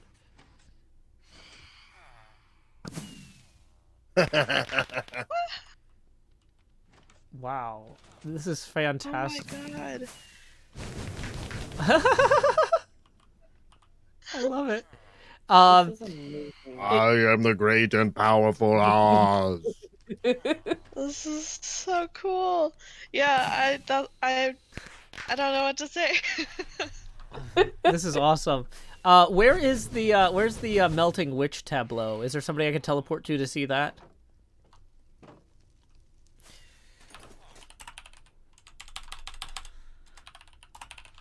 I'm here.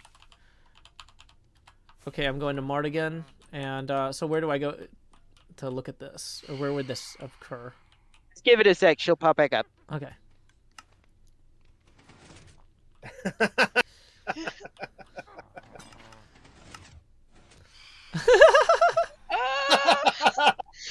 What?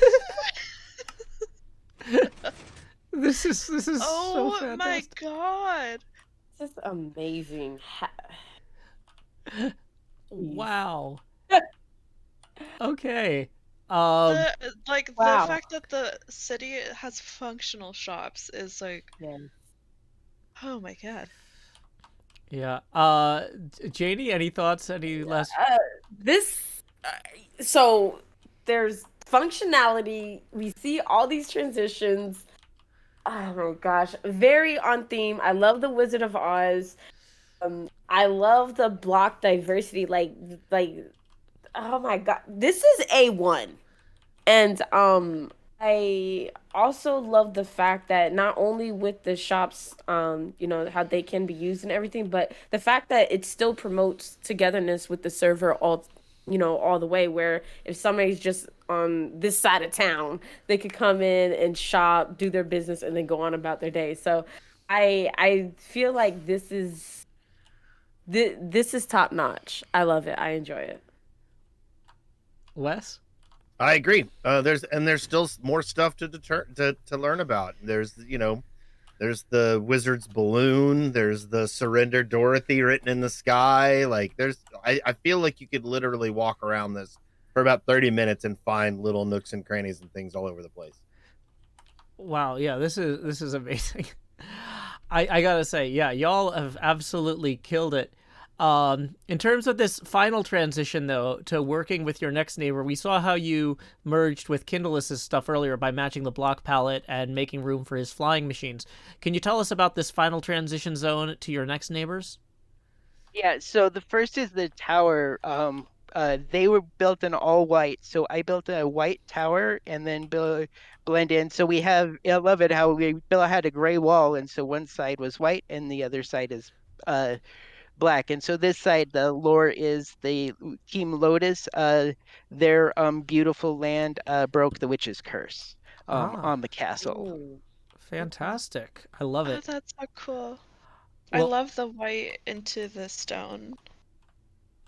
yeah, let me get it. I'm going to fly in close for a detail on that texture, and I'm going to hold on that real quick. Before we transition to the next area, I want to thank you again to Mantua Maker and your team. This whole thing is just fantastically beautiful. We did get another tip rolling in earlier. Sorry I didn't catch it because I've just been engrossed with everything going on. But Logan tips 50. Wow, thank you, Logan, so much for that generous support, who says, time to rotate your Joe for optimal performance. So I'm going to go ahead and rotate my camera another 50 degrees, bringing it up to 160 degrees angular here. This has just been such an incredible experience so far. I was going to ask our judges, we've been going for about 90 minutes. Do you guys need a quick bathroom drink break? You know what? Actually, I'm not going to ask any of you to volunteer that information. I'm going to insist that we all take a 5-minute break, and we'll come back and we'll visit Team Lotus. So right now it is 3:34 U.S. Central Time. We will reconvene at 3:40 U.S. Central Time. I'm not going to be playing any music like I would normally play in between segments, because I don't want to risk this getting copyright struck. This VOD here showcases so much incredible work by so many talented people that we're just going to have a silent break. Sorry about that. I know y'all love the music. But okay, does everybody clear on reconvening in 5 minutes? Yep. Yep. Thanks. Awesome. And then Team Lotus, please have your presenter ready to go in 5 minutes. We will all be right back.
And relevantly, the Netflix one is completely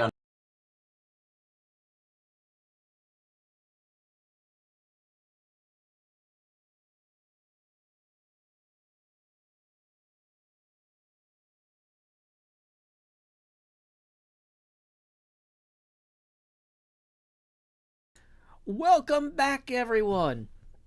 We have just visited several incredible places all around the anomaly above the ancient city of Bahala.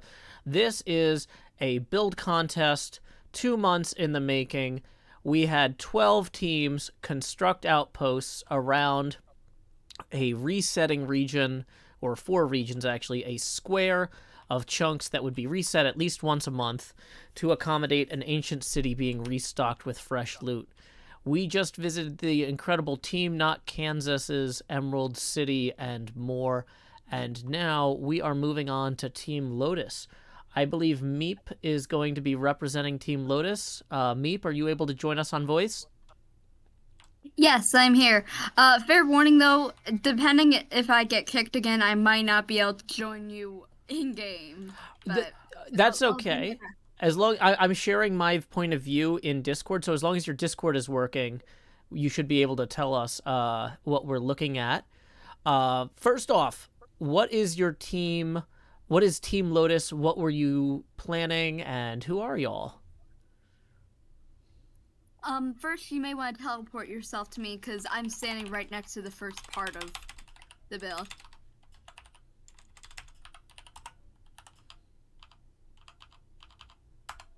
I'm here. I was gonna say I can't see you, but that's not news to me. So, but anyway, if you look over here, you can see we have these pink sheep. Now, our original plan was just to basically build Angkor Wat, but when we arrived, there was this beautifully naturally spawned pink sheep, and I said, "Hey, I'll rescue you from the anomaly," because I didn't want them to be deleted. Then they started talking to me and said, "Meep, I need you to build an area where all Minecraft faiths can be welcomed." And so I did.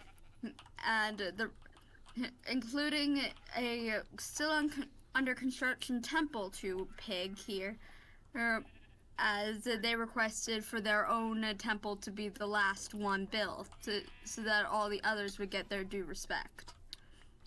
Gotcha. So, can you run us through what some of these buildings are then? Of Or course. what we're looking at? Yeah. Over here in the terracotta, granite, and red sandstone building, each of the little temples has a little warped sign in front of it. This is the temple to the blood god for no particular reason. We have some pigs. It has a pink aesthetic. I don't know why pink. Weird. Huh. It Okay. even comes with a potato field. I don't remember why I built that, but I'm sure I'll remember sometime. Alrighty. I wanted to honor someone who passed away recently with it. That's fair. If you follow up to the wall, I can show you the second one, as there's one built inside the wall. Oh, inside the wall. Okay. Sort of. Oh, this tower here. Yeah, at the border between Lotus and not Kansas. Okay. There's this pile of gold and Donkey Jeremy. This, for all those who saw X-Life, this is a reference to the Church of Jeremyism. I didn't have the time to build a second church, and it needed a green aesthetic. This had a green aesthetic, so this is the temporary church to Jeremyism, complete with Donkey Jeremy. Okay. I'm flying over to not Kansas because there's another one of the. This one over here is a shrine to the Convex. And this is our lay spawner. Ah. Wow. down here is probably my favorite one so far. This is the Church to the Blood Sheep. This does in fact double as a wedding chapel. We cannot promise whether or not that people will randomly start bleeding when we're inside. Yeah, I feel like most buildings used to be that way, and that's why we have, codes and stuff. But that tracks. Yeah. So we have the blood sheep. Don't hurt. Also, it's important to keep all doors closed so that the blood sheep don't accidentally wander off and get themselves hurt. Okay. So I'm guessing a lot of these are references to Minecraft stuff that I'm not familiar with. Yep. Okay. Jeremyism is from X-Life. Is X-Life a Minecraft thing? I thought it was like the teen version of the X-Files, and I just wasn't up with what the teens were doing these days. Okay. I mean, it might be. I don't know. I don't keep up with what the teens are doing anymore since I'm no longer a teen, technically. The Church of the Blood Sheep is from Empires. Convex is from Hermitcraft Season 5. Mm-hmm. The Blood God Temple is just a monument that I wanted to have here in the world. I'm having trouble operating my computer. No worries. Just in general. If you follow me over here to the area with the bamboo, we have a stable, a woodcutter's house, a small blacksmith, our building to hold our portal. We have a small little cafe here, and right next door to the cafe is the shrine to the Mooners, complete with the little moon, which is made out of pearlescent frog lights. Very cool. For no particular reason, of course. Down here is the Lotus Hotel. For legal reasons, I need to clarify we do not have a casino inside this hotel. Well, and anyone who implies we do will have to appear in court. If you come in here, you can see that all three of our employees here on the first floor are Superstone's children, since they followed me home from his shop and he hasn't claimed them yet. We have Stellar Stone as our bartender. Amazing Stone is our restaurant manager. And Wonderful Stone is our check-in clerk. So for folks wondering at home on a survival server how they got this many allays, I added allay eggs to the loot of the ancient city in the center of this regenerating area. And people realized that if they took those eggs, they could slap them into spawners and change the spawners. So instead of spawning skeletons or zombies, they would now spawn allays, which I didn't think of because I am not very good at planning or anticipating how the loot that I give the people on the server will be used. So technically a survival server, but just with access to certain things via questing into the ancient city below. Yep, and on the roof of the hotel, we have a giant lotus flower, and we have the infinity, which, and I am going to butcher this because dyslexia, it was built by the Queen Astri. Yeah. I'm really sorry if I pronounced your name wrong. Who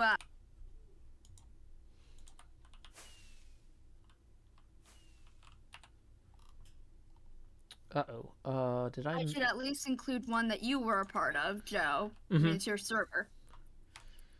Yep, the Hermitcraft did have a big infinity. Down here, on the other side of the river, we have this secondary gate where her shipping can come in. Very cool. As we have a raft already ready to unload. It's on one side with the cows is our tannerer shop, and I did a little bit of armor stand magic for as much as I could. I'm no Cleo. But on the other end, I added this amethyst mine to connect with the Earth Kingdom scouts and the crystal caves. but I also wanted to honor TFC. Since I already honored Techno, so I also wanted to honor TFC. And then back to the main area of the road. Inside the wall is where we basically live as we're employees. And along the road we have these carriages that are carrying supplies. The one carrying Skulk, we don't know what happened. When we went into the anomaly, the horse was alive, and now it's dead, and I'm worried. But, it's probably fine. Hopefully. Maybe. Very cool. And as you follow the row of carts, you get to where Pig's palace will eventually be. Oh, wow. So yeah, you're really going deep with this. This is well outside of the view distance on the wall. Very cool. Is there a reason you chose like what looks like a xylophone pattern? Is that intended to be a xylophone, or what are we looking at on the road pattern here? No, I just thought it was a cool pattern. That's fair. I sometimes have trouble seeing those kind of connections, so I didn't realize it looked like a xylophone. Oh, that's okay. I was just curious if it had any significance.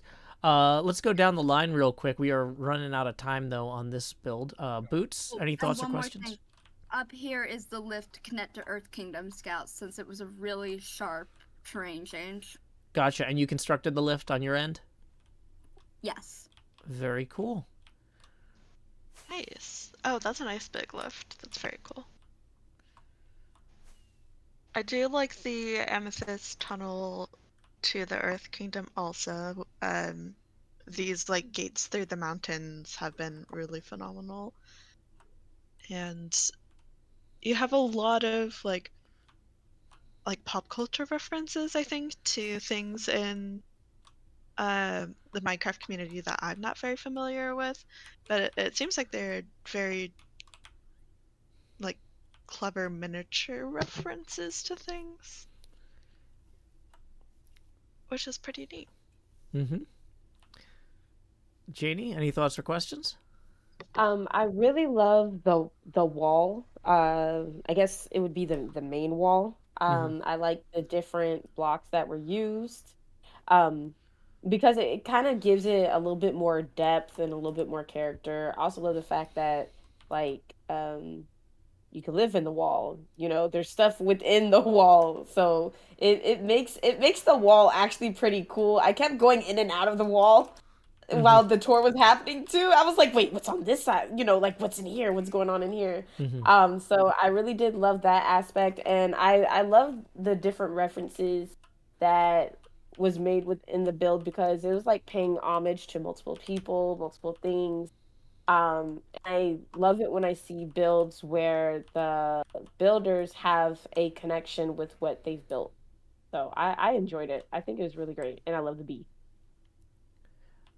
And Wes, any questions or thoughts? I agree. I love the wall. I think that's awesome. I love the carts going to the castle. I think that's awesome. There's a lot of great stuff here, and I love references to the community that only a few people will get. That kind of stuff makes me very happy. I also really like the idea of transporting stuff in and out of the area by the river. That's pretty cool too. Awesome. Well, thank you so much, Meep, for sharing all this with us. I think it's time for us to move on, though, to the Earth Kingdom. Who will be representing the Earth Kingdom, and will it be via voice or via chat? It will be myself, Magenta Avocado, over voice. Howdy. Alrighty, howdy. I'm gonna teleport to you. Whoops. Okay. Okay. Oh, you're right there. Okay, great. So, Magenta, tell us about the Earth Kingdom. Well, welcome to the Earth Kingdom Outpost. This project has been designed and built by Fifth Alice, Bear33, and myself, Magenta. We did have some design help from Retrospecs as well, but the three of us did most of the construction here. first thing I'm going to do is fly up above here, above the wall. What started out as kind of a smaller outpost and expedition team to study the ancient city kind of quickly became its own little settlement. And since we've modeled our little settlement after the great city of Ba Sing Se, and there is no war in Ba Sing Se, we figured that we would follow their class structure as well. So we've separated this area into kind of 3 classes, our upper, middle, and lower class. Mm-hmm. Alice took over the upper class area and built these incredible homes. They are all fully done on the inside as well. So it's worth taking a peek in there. We have a little dog house. This area also features quite a few little parks and nice little green areas. Very lush, very luxurious over here. If we head to the other side of this little dividing wall on the other side of the road, we will see our middle class area that Bear worked on. This has got a lot of shops, and a lot of the interiors are done here as well. He kind of designed it to be very dense, looking more like something you'd see in the middle of a city. There's a tea shop, there's a bakery, and we also have a wool shop here where anybody on the server could come and take wool if they needed it for their builds. Oh, cool.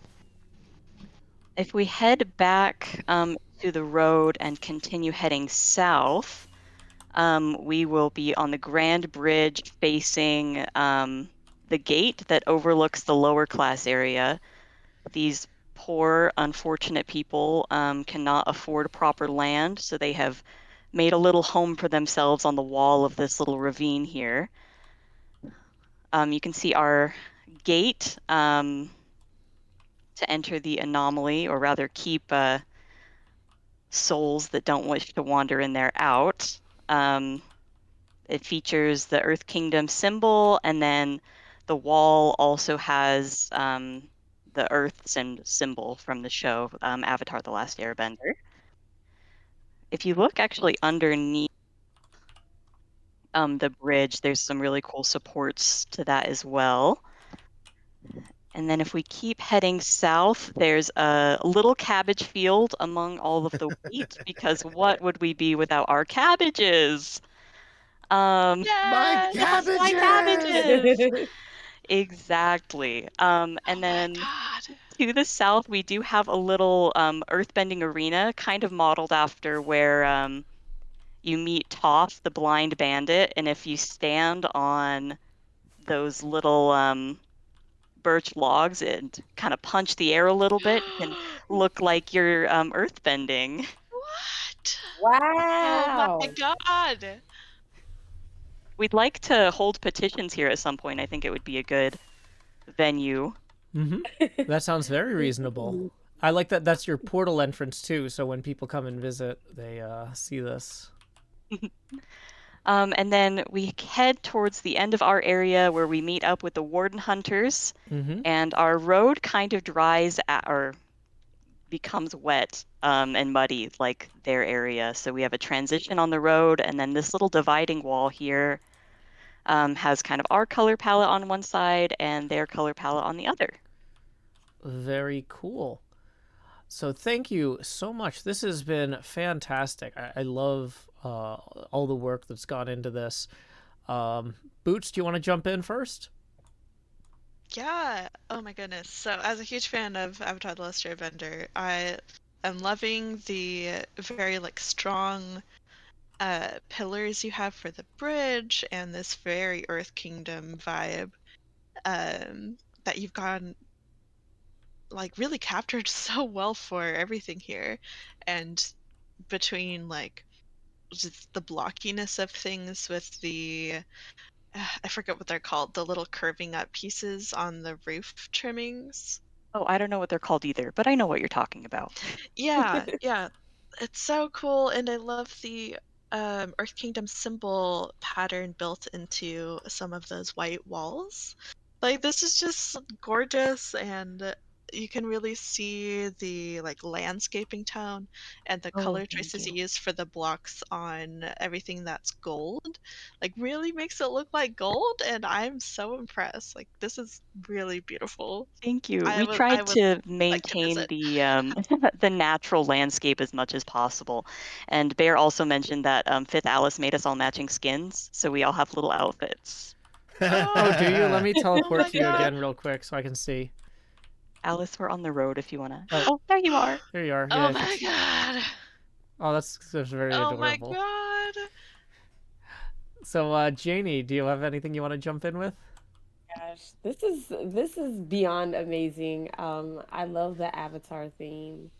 What I really do love is that even though like you guys section things into classes, like it was still cohesive. Like you could still tell that, they were part of the town even if they couldn't make it to live on the better side of town.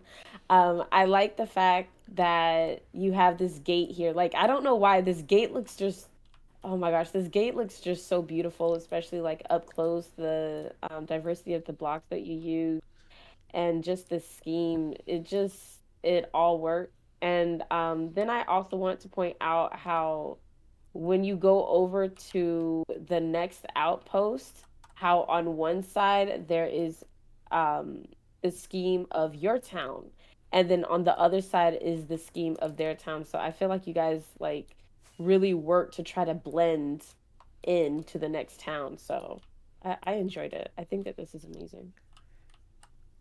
Wes?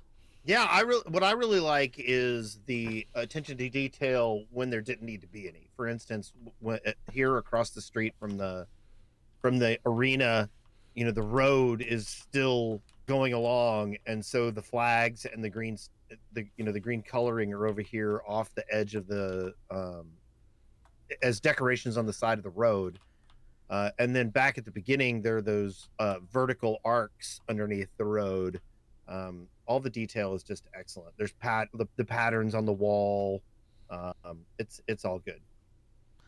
And the tree, the pretty tree, the crazy weeping willow looks amazing. Yeah. Yeah. So thank you so much to the Earth Kingdom for sharing this beautiful set of builds with us. Fifth Alice designed the trees. Compliments to the Fifth Alice. So, let's see who is next. What is who's your next neighbor over here? Earth Kingdom? This is Warden Hunters. I'm not sure if any of them were able to make it, but there is a book a little bit further down the road you should be able to read from. Okay, I will have to... I'm going to teleport to Kindleless, and then I will have to enter creative mode so I can grab the book. I really hope I don't accidentally destroy the book. Because in creative mode, like if you punch... Okay. Yeah, I think I destroyed the book. Kindleless has a backup. Okay, toss me the book. Okay. So gonna do my best Greyheart voice. Welcome to Oddwall. This village has been plagued by the corruption from the deep. The Warden Hunters Guild has occupied and fortified the area. Local citizens will offer kit for adventurers seeking fortune in the ancient city. Efforts in the area have been overseen by Greyheart, who did the concept, road, wall, and mountain. Ristofan of the Reflecting Pool. Mardigan in headquarters. And E010B for epic terraformification that you will know when you see it. I hereby name E010B the new captain of the Warden Hunters Guild. My last act is to invite all server mates to use the goods and services available here. You will find tools, weapons, and armor, as well as a few other useful items to aid you on your dive.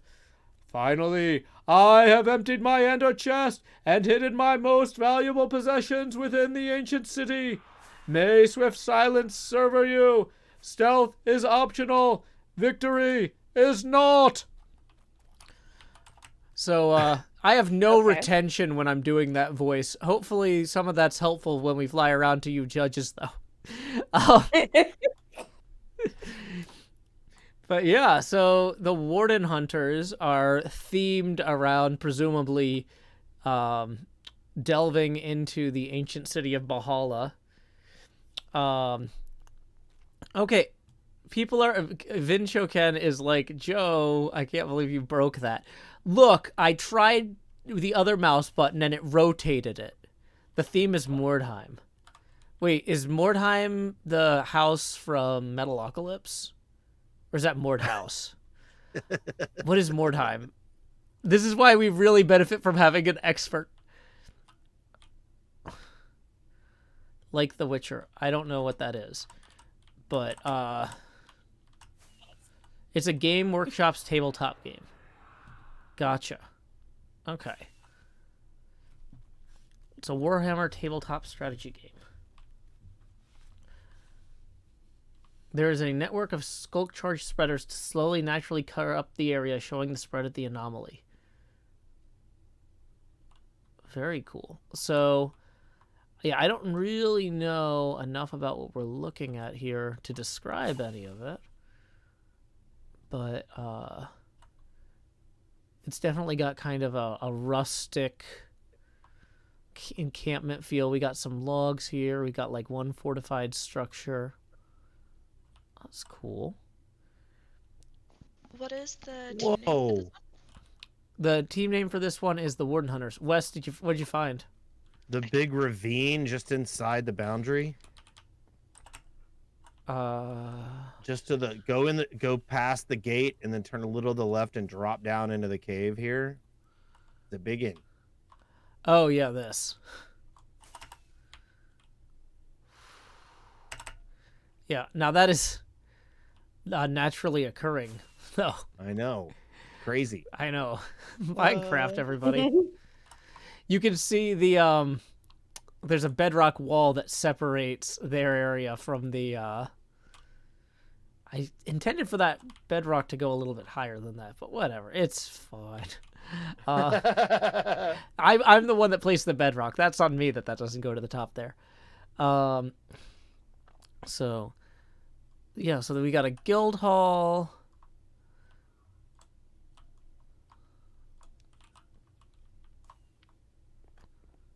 Yeah, no, it looks good. This is good stuff. Yeah, I just don't know enough about it to really do much commentary. But yeah, Boots, are you seeing anything that you want to jump in with? I'm still like absorbing also.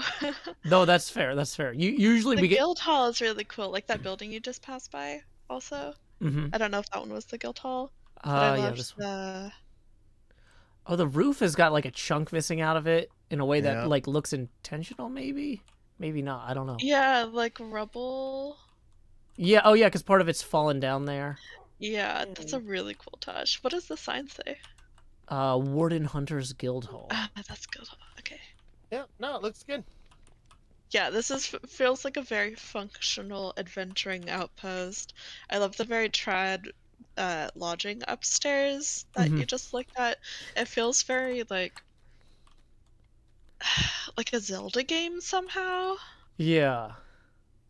Yeah. Or like Final Fantasy, where it's like you check into the inn and there's 4 beds, and the Yeah. party splits out of the one guy and all goes to the different beds. Yes, exactly. I like this basalt terraforming here. I think that's basalt. Like that was clearly not part of the original landscape there. And we got part of the wall collapsing into that.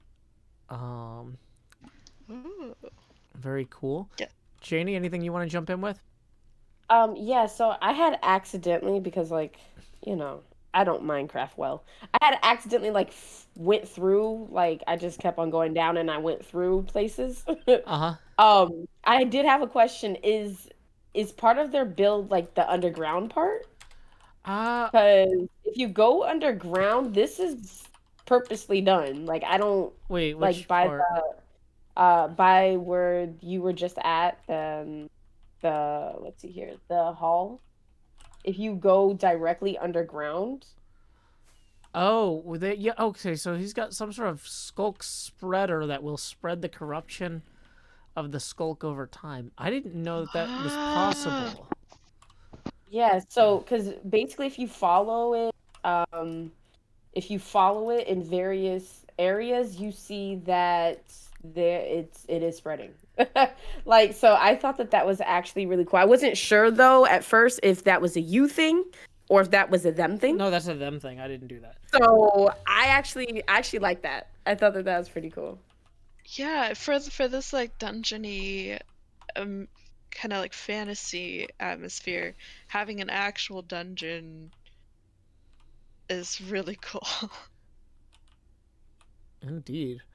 Well, thank you very much to Greyheart and team. I hope that we didn't miss anything. I tried to fly around everything, but we definitely benefit from having an active guide. So I apologize if we've done a far worse job presenting your work than everyone else's. That's on me to some degree because I wasn't prepared for that. How many people worked on I think there were 4 people in the book. Okay. Okay. Does anybody know who's next? Normally we would say, who is your neighbor this way? And I'm seeing this road here. So well done, Team Warden Hunters. The conservation of prehistory is next. Alrighty, who will be representing them? I'm not sure if anyone is here from that team. Okay, well this one's going to be worse if we don't even have a book for me to break. Grit, Melons, and Aviva, and none of them are here. Okay. So as I understand it, their premise was that they were like going to be excavating things or something, but I'm not sure exactly what we're looking at on this one. Accommodation. Well, there is this giant pit over here. It looks like maybe they're excavating out these buildings. Yeah, or something. Oh. Okay. Oh, well, it's prehistory, right? What was the name of the team again? It was like prehistory. The pit is the pit Oh, is the the pit next is team. Destiny. Okay. So Okay. Is somebody from Destiny here? Because we okay. They had connection issues getting on. I like their wall. They got a good wall.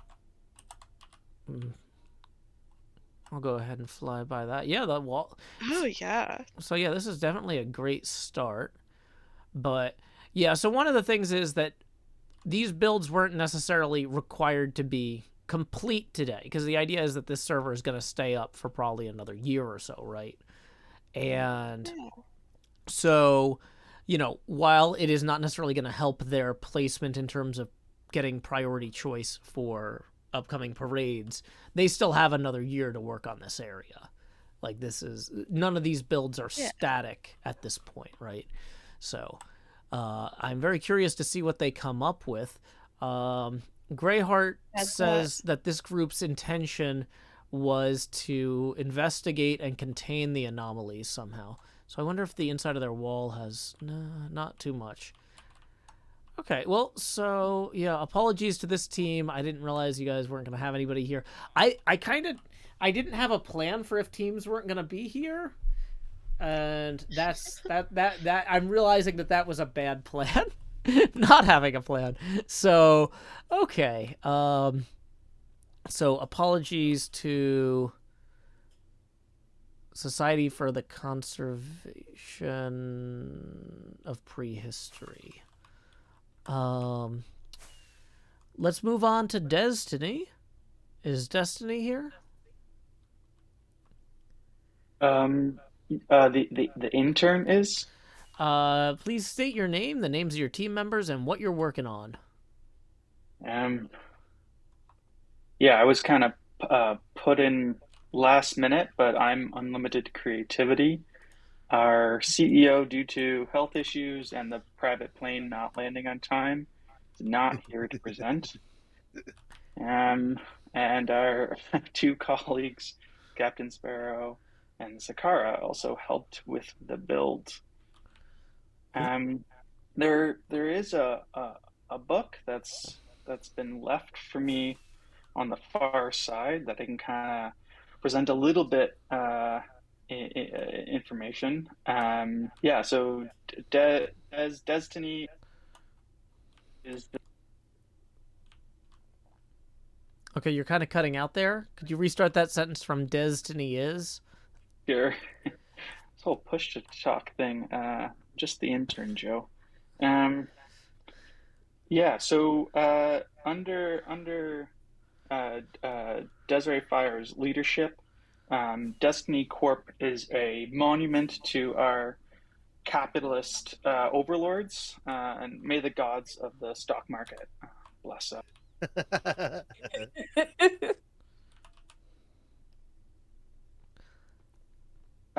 The current design of the main building is inspired by a very non-specific and totally unrecognizable Philadelphia landmark, which cannot be named on stream for legal reasons.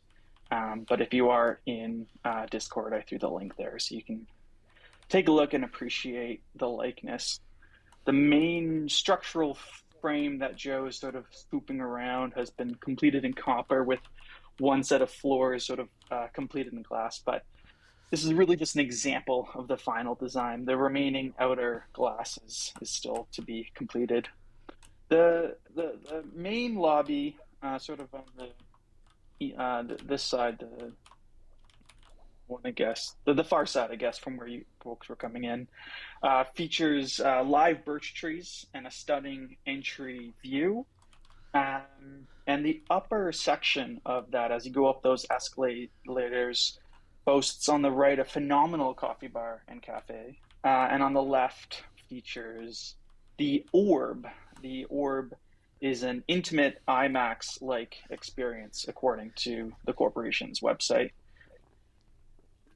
Employees can scan their badges to access the elevator banks just behind you, Joe. The A bank, the first on the left, is the executive bank. You'll see the portal in there. It's unfortunately only accessible by a select few. The B, C, D, and E banks each correspond to a particular block of floors, and these elevators are still in progress, but all reach the first main floor of the building. And earlier, Joe was kind of flying around the rear of the building to make a little bit of extra profit. That is actually a hotel. So you'll see the lobby entrance there, and on the right of that, you'll see the entrance to the Valet Underground parking.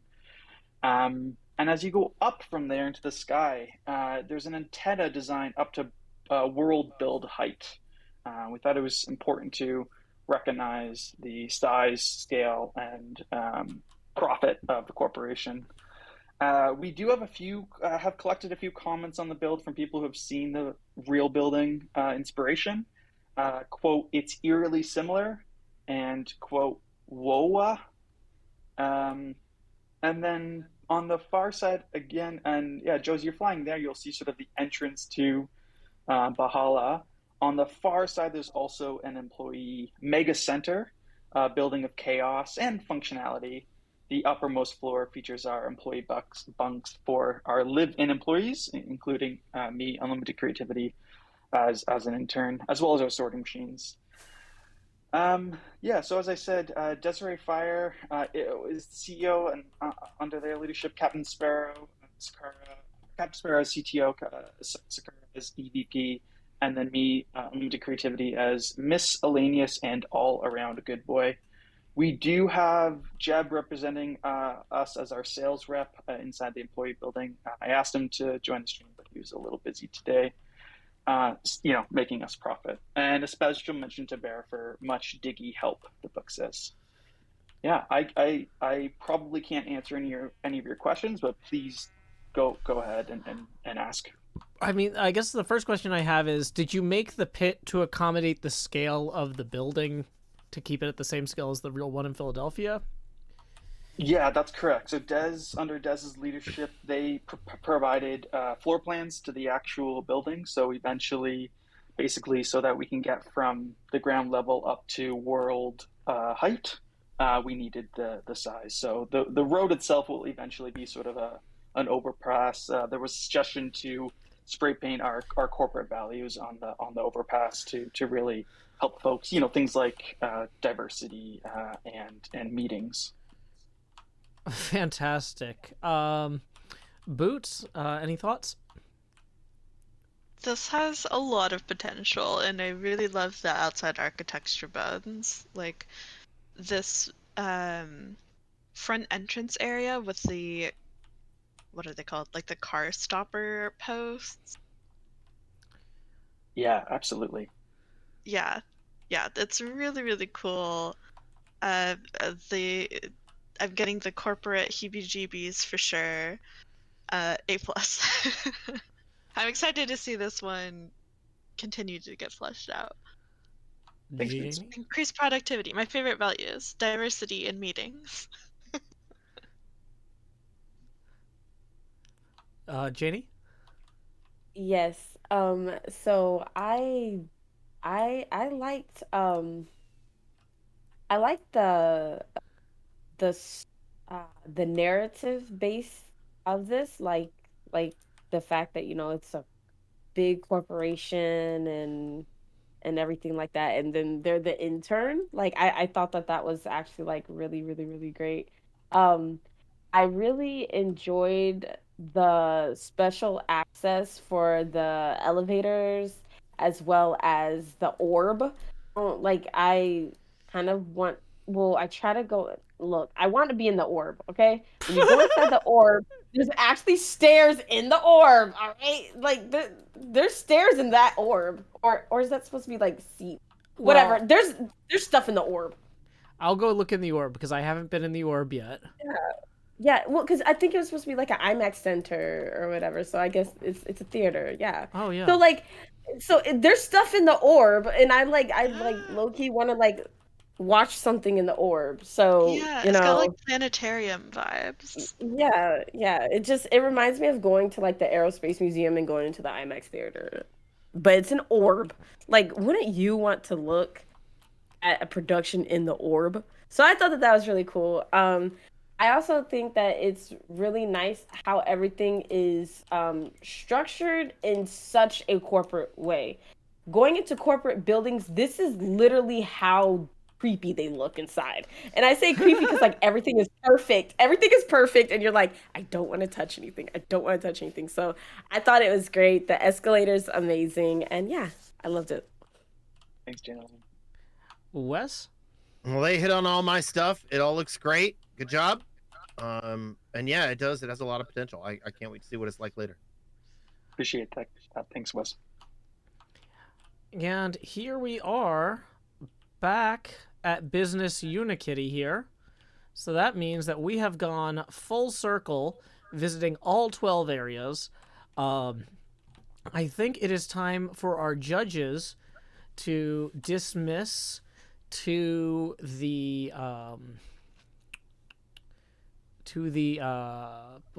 judges only room.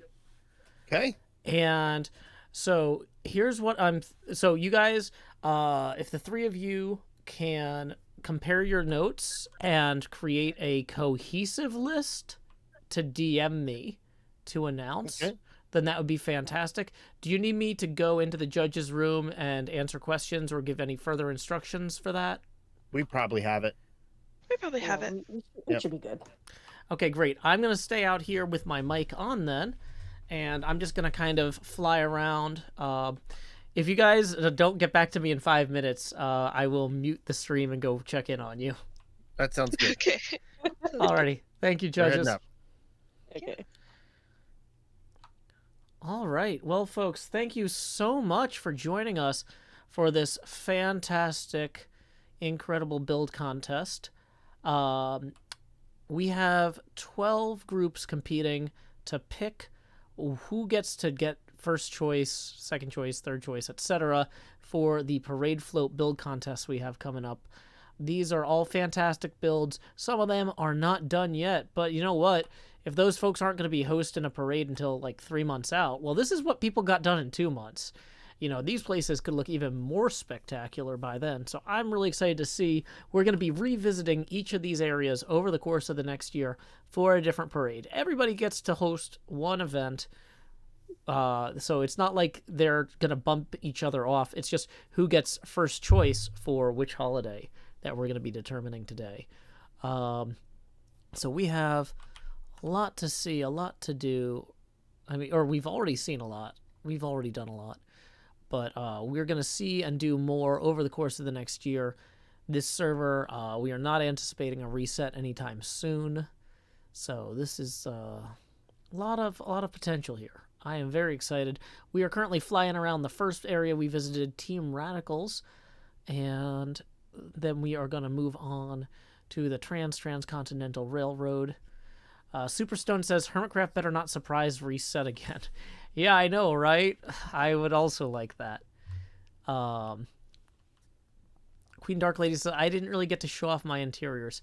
I'm sorry, Queen Dark Lady. We are 2.5 hours into this, and our judge's time is valuable. I appreciate y'all spending so much time building all this, but in order to get all 12 teams in before trying to get 3 folks who are so awesome together on the same day for the same time window, you know, I couldn't block out 6 hours. I'm sorry. But yeah, we have, unfortunately, because people are now all over the place again, chunks are starting to load more slowly.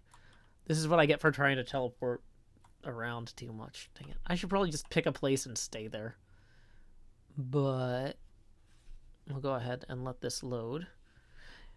Yeah, today is the judging deadline, but people can continue to work on these until the server resets, which will be probably aligned somewhat with the Hermitcraft 9 reset, which, as far as I know, is no time soon.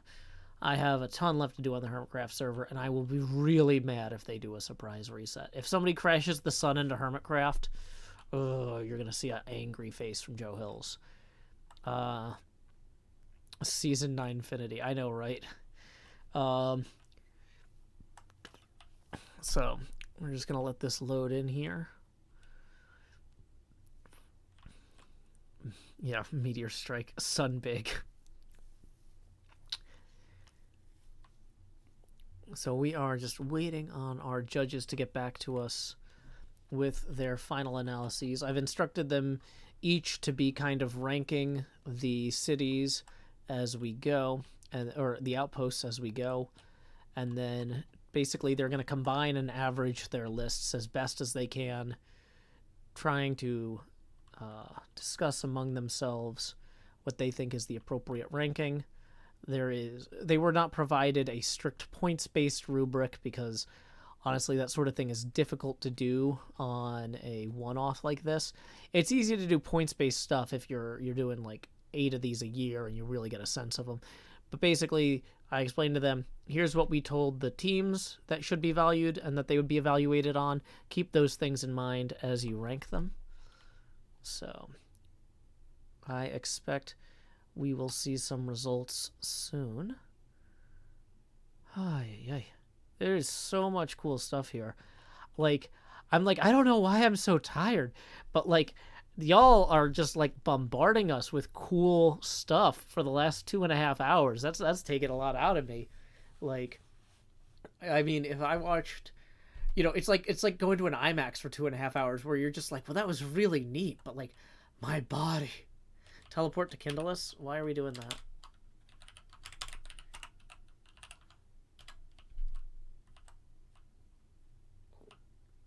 What are we looking at here, Kindle us? Some sort of sculpture.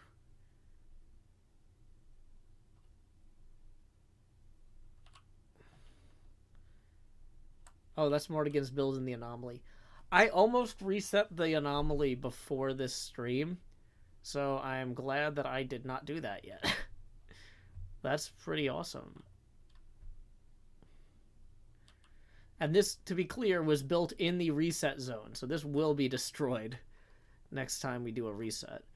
What are these? Mardigan's thesis on Bahala.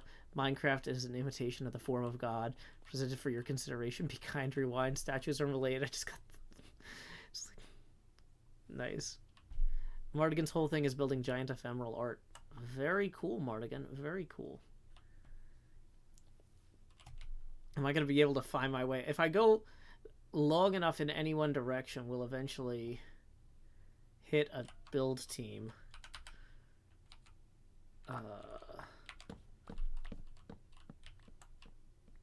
Vinshoken working on the logs. Here, working on the forest. These projects are never done. Okay. So, here's what I think I'm going to do. We are hitting the 5-minute mark where I told the judges I would check in on them. So I am going to mute my stream and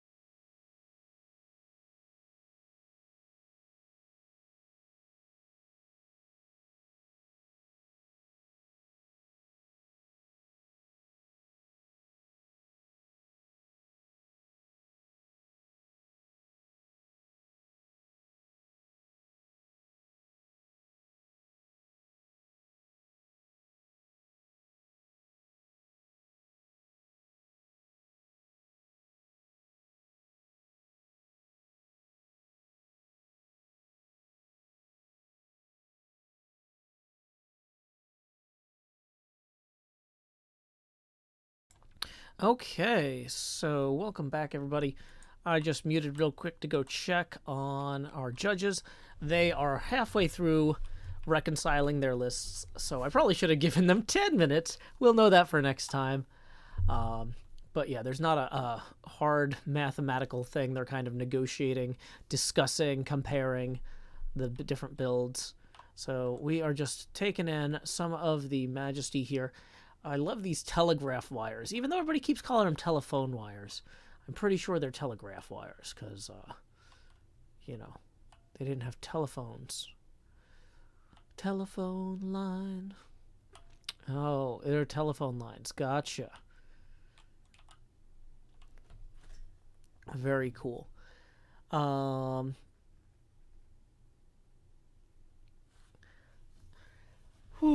Real quick, let's since I got 5 minutes to kill anyway until we get our results in, I should mention that tips are welcome via paypal.me/JoeHills and YouTube Super Chat.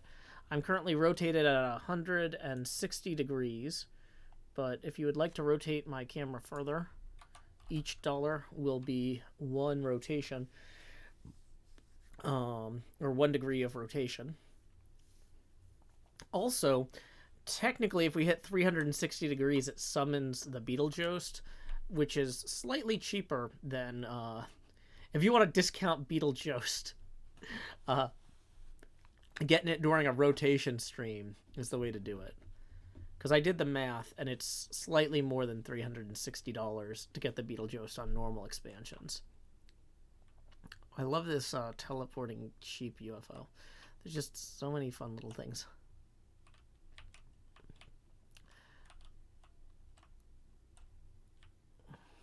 Do do do do do do do do do do.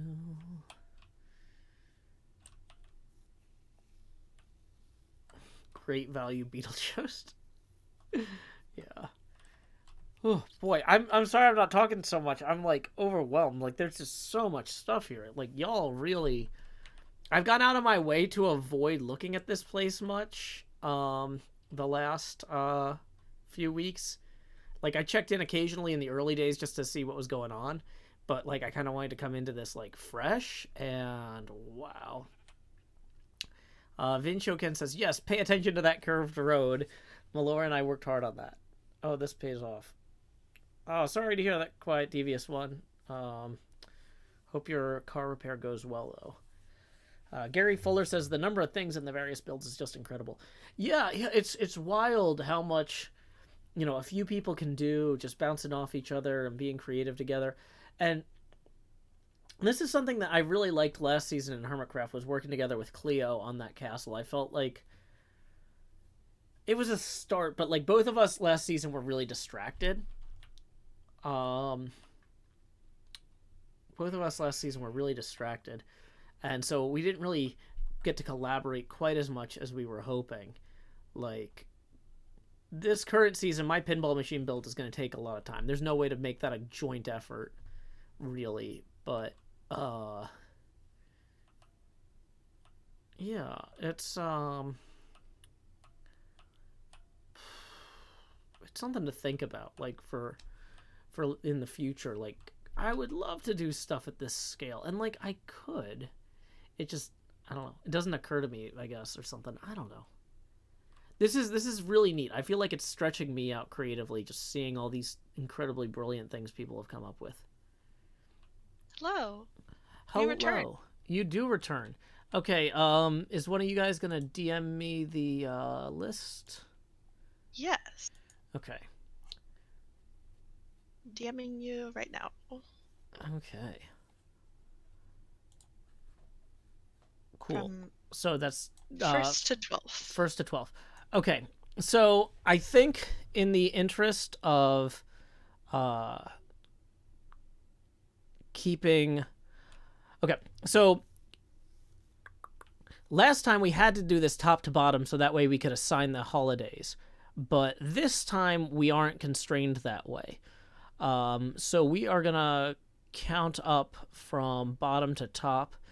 So in 12th place was SCP, who unfortunately was not here to present today. It looks like their build has a lot of promise, and I'm sure over the course of the next year we'll be able to see some cool stuff out of them.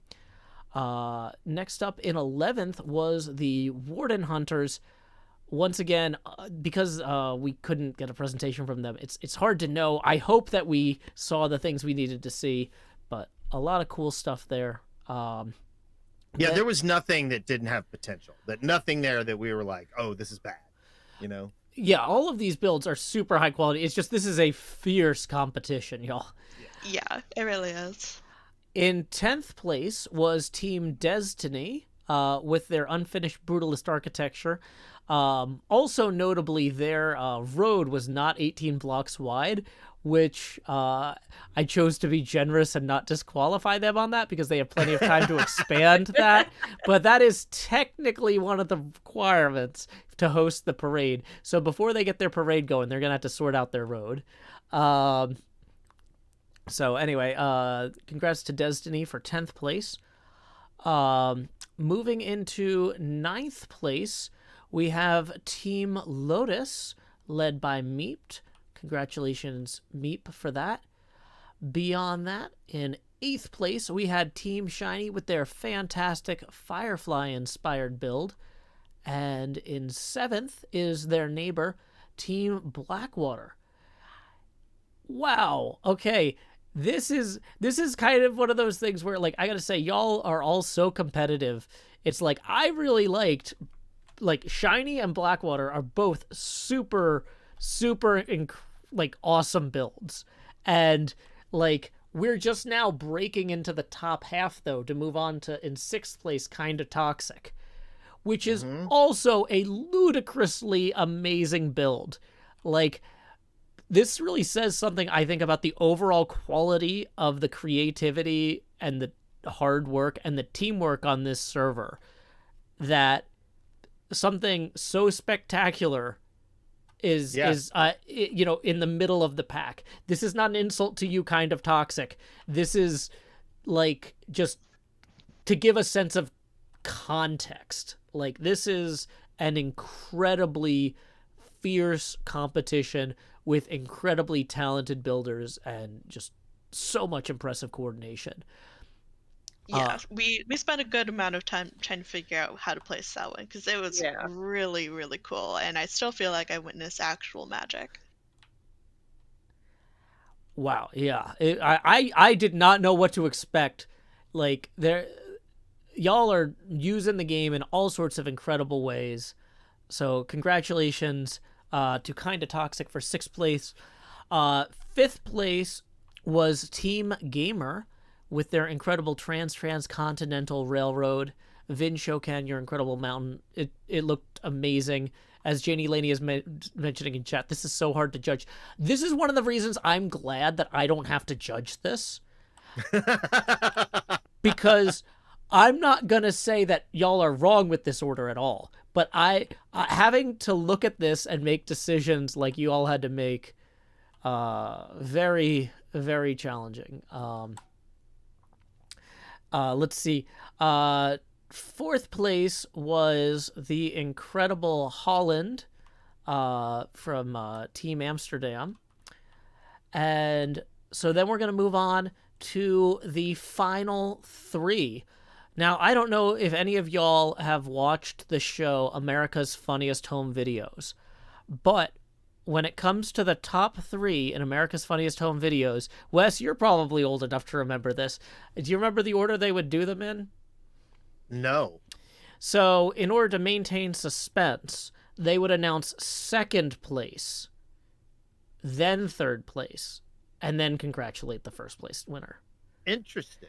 So that way... Oh, I forgot about that. Yeah. Because I'm going to say, every group competing here, just absolutely incredible work. Like, once again, thank y'all so much for putting the time into sharing something so amazing with this entire community. In second place was the incredible Earth Kingdom Outpost. Congratulations to everyone who worked on the Earth Kingdom Outpost on clinching second place. This is absolutely spectacular. I'm just going to do a quick flyby here, by which I mean kind of a slow flyby here. This is absolutely incredible. I know everybody else was saying, I love Avatar The Last Airbender. It's amazing how well you captured it. The only reason I didn't say that earlier was because I also loved Avatar The Last Airbender, and it was a really good way to capture it. But you don't need to hear that too many times. In third place was Team Radical with their incredible Lego world. We love the Light Bright. We love the Unikitty business style. We love the Lego Joe Hills. I mean, who wouldn't? So congratulations to Team Radical for third place. And then finally, in first place, congratulations to the most excellent efforts of Team Not Kansas. This is such an incredibly well thought through, well executed, well coordinated build. Like, y'all absolutely nailed it. So this is just absolutely fantastic. I am so appreciative of all of your effort building something so intricate and then presenting it and sharing it with us. We really appreciate it.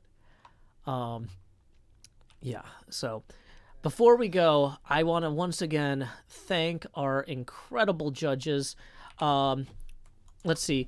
If I wanted to send people to your links, do you guys mind DMing me, like, whatever your primary thing is right now, like your YouTube, your Twitch, or Twitter? Just send people to Twitter for me. Okay. So now... It's also my YouTube and Twitch. Okay, so Wes is Wes Wilson everywhere, but let me make sure it doesn't have, like, a dumb underscore or something that I'm forgetting. No, it's all good. The only thing is that in places that are Zuckerberg or Microsoft, I'm Wes W. Wilson. Okay. Well, I'm gonna say I am not a big fan of Zuckerberg or Microsoft things, so just go ahead and follow Wes on Twitter and the other places. No, you can do what you want. Boots. Awesome. Boots' website is michaelaable.com.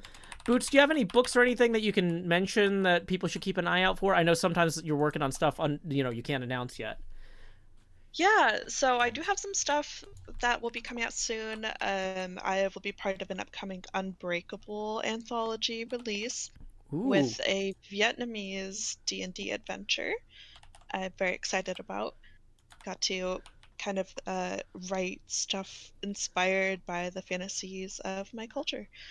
And then I also recently, in the last year, had the honor of being an editor for the Emmy Award-winning One Night Strahd, which is a Curse of Strahd remix that you can play in under 4 sessions. And is that linked from your website as well, if folks are looking for One Night Strahd? Or I guess they can Google One Night Strahd as well? Yeah, it's on my website. It should be on the homepage. So yeah, definitely check it out there. All my links to everything I'm working on and wherever I'm at on the internet are on there as well. Fantastic. And of course, some of y'all might be familiar with Strahd. This is the same vampire that built the, or he didn't build the castle. He took over the castle in Ravenloft that I did in my season 5 of Minecraft. So if you're like, oh, I want to play that, but maybe I only want to spend 4 sessions on it, well, hey, there you go. There's your 4-session game. Check out michaelaable.com to find One Night Strahd. And then, Janie, where would you like me to send folks, and what are you working on that they might want to keep an eye out for? I could be Googled, technically, but yes, but on Twitter, yes, I'm gonna go to let me Google that for you.com and wait, type no, so underscore Janie Laney on Twitter works. Because normally, if you just Google Janie Laney, you'll see me. But no, underscore Janie Laney works. Because there, I have my link tree, so you guys can follow me on Twitch, on Mark Zuckerberg land, and on YouTube. What I am working on, because most people know me for Black Minecraft, what we are actually working on is starting to get together our online, kind of like an online magazine. And it's going to feature people of color who do play Minecraft, whether or not they just play the game, create mods, do narratives and things of that nature. So we're actually working on a more cohesive like online magazine so that people could read about interviews and everything like that. Also, look out for me dyeing my hair blue. That's about it. I did have one more thing. Sure. Yes, please. To jump in too quickly. Joe Hills and I are a part of an event called Draw for Charity that we started a few years ago. And we will be announcing some of our upcoming events. The December one will be in support of World Builders. So you can find all that information from my website or Twitter as well. Yes, I am very fortunate. That's actually how I met Boots, is through Draw for Charity. So yeah, if y'all have not checked out one of the incredible 48-hour streams that Boots and Pasta originated and that the rest of the board helps organize, except for me, who mostly just shows up and plays games at this point, please, I hope that you hang out for one of our upcoming events. And I'm looking at the sky in Minecraft by accident now. So yeah, let me get the Draw for Charity link here, because the website would also have like updates and yep, has all the links. drawforcharity.org. Wes, I realized when I was asking you where people can find you, I didn't ask if you had any upcoming projects you can talk about. I don't know if you have anything public right now, so it's okay. No, I don't. It's been a weird time. I don't have anything really going on right now. I'm just streaming a lot and trying to maintain my sanity as an extrovert in a pandemic. What is your stream schedule for folks who might want to catch one of those streams? I stream really late at night. Basically, once everyone goes to bed and nobody has any interest in doing anything, that's when I become interested in doing stuff. Mm-hmm. So I usually start streaming around 11:30 p.m. Eastern time. Okay, great. And let me see. Am I even following you? No, I'm not following you. I was gonna say, how come I never see you when I try to raid people in my following list? Yeah, sorry. I'm used to following the projects Wes works on, not necessarily Wes himself. Yes. So apologies for not raiding you recently, Wes. I guess I just didn't realize that you were live, because I'm like, that's funny. That's about when I usually wrap up. So I will try to do a better job of directing folks your way in the future. Well, I appreciate all of our judges taking so much time out of their day. If y'all don't mind, we'll reconvene in the judges' room after I wrap up the stream just to close out. Yeah, sure. Yeah. Thanks for having us. It was really fun to get to see everybody's creativity, and I feel so inspired. Any final words from you, Wes or Janie? Nope. I want to hire some of you guys. I need to hire some of you guys. That's about it. Yeah, and just as a final note before I close out the stream, I should mention that folks who want to play on this server, it is available at the $10 a month level via my Patreon. I have just linked patreon.com/JoeHills. $5 a month gets you into the Discord. $10 a month gets you on the Minecraft server. I'm going to go ahead and we're going to raid Music Man 1017 real quick so that I can just hop right in to the chat with our judges and say goodbye to them in private and sort out any final logistical stuff with them. So I will not be joining you for the raid, but send Music Man my best. Say howdy, y'all. Joe Hills raid here. Anyway, until next time, y'all, this is Joe Hills from Nashville, Tennessee. Keep adventuring. Okay, I clicked raid.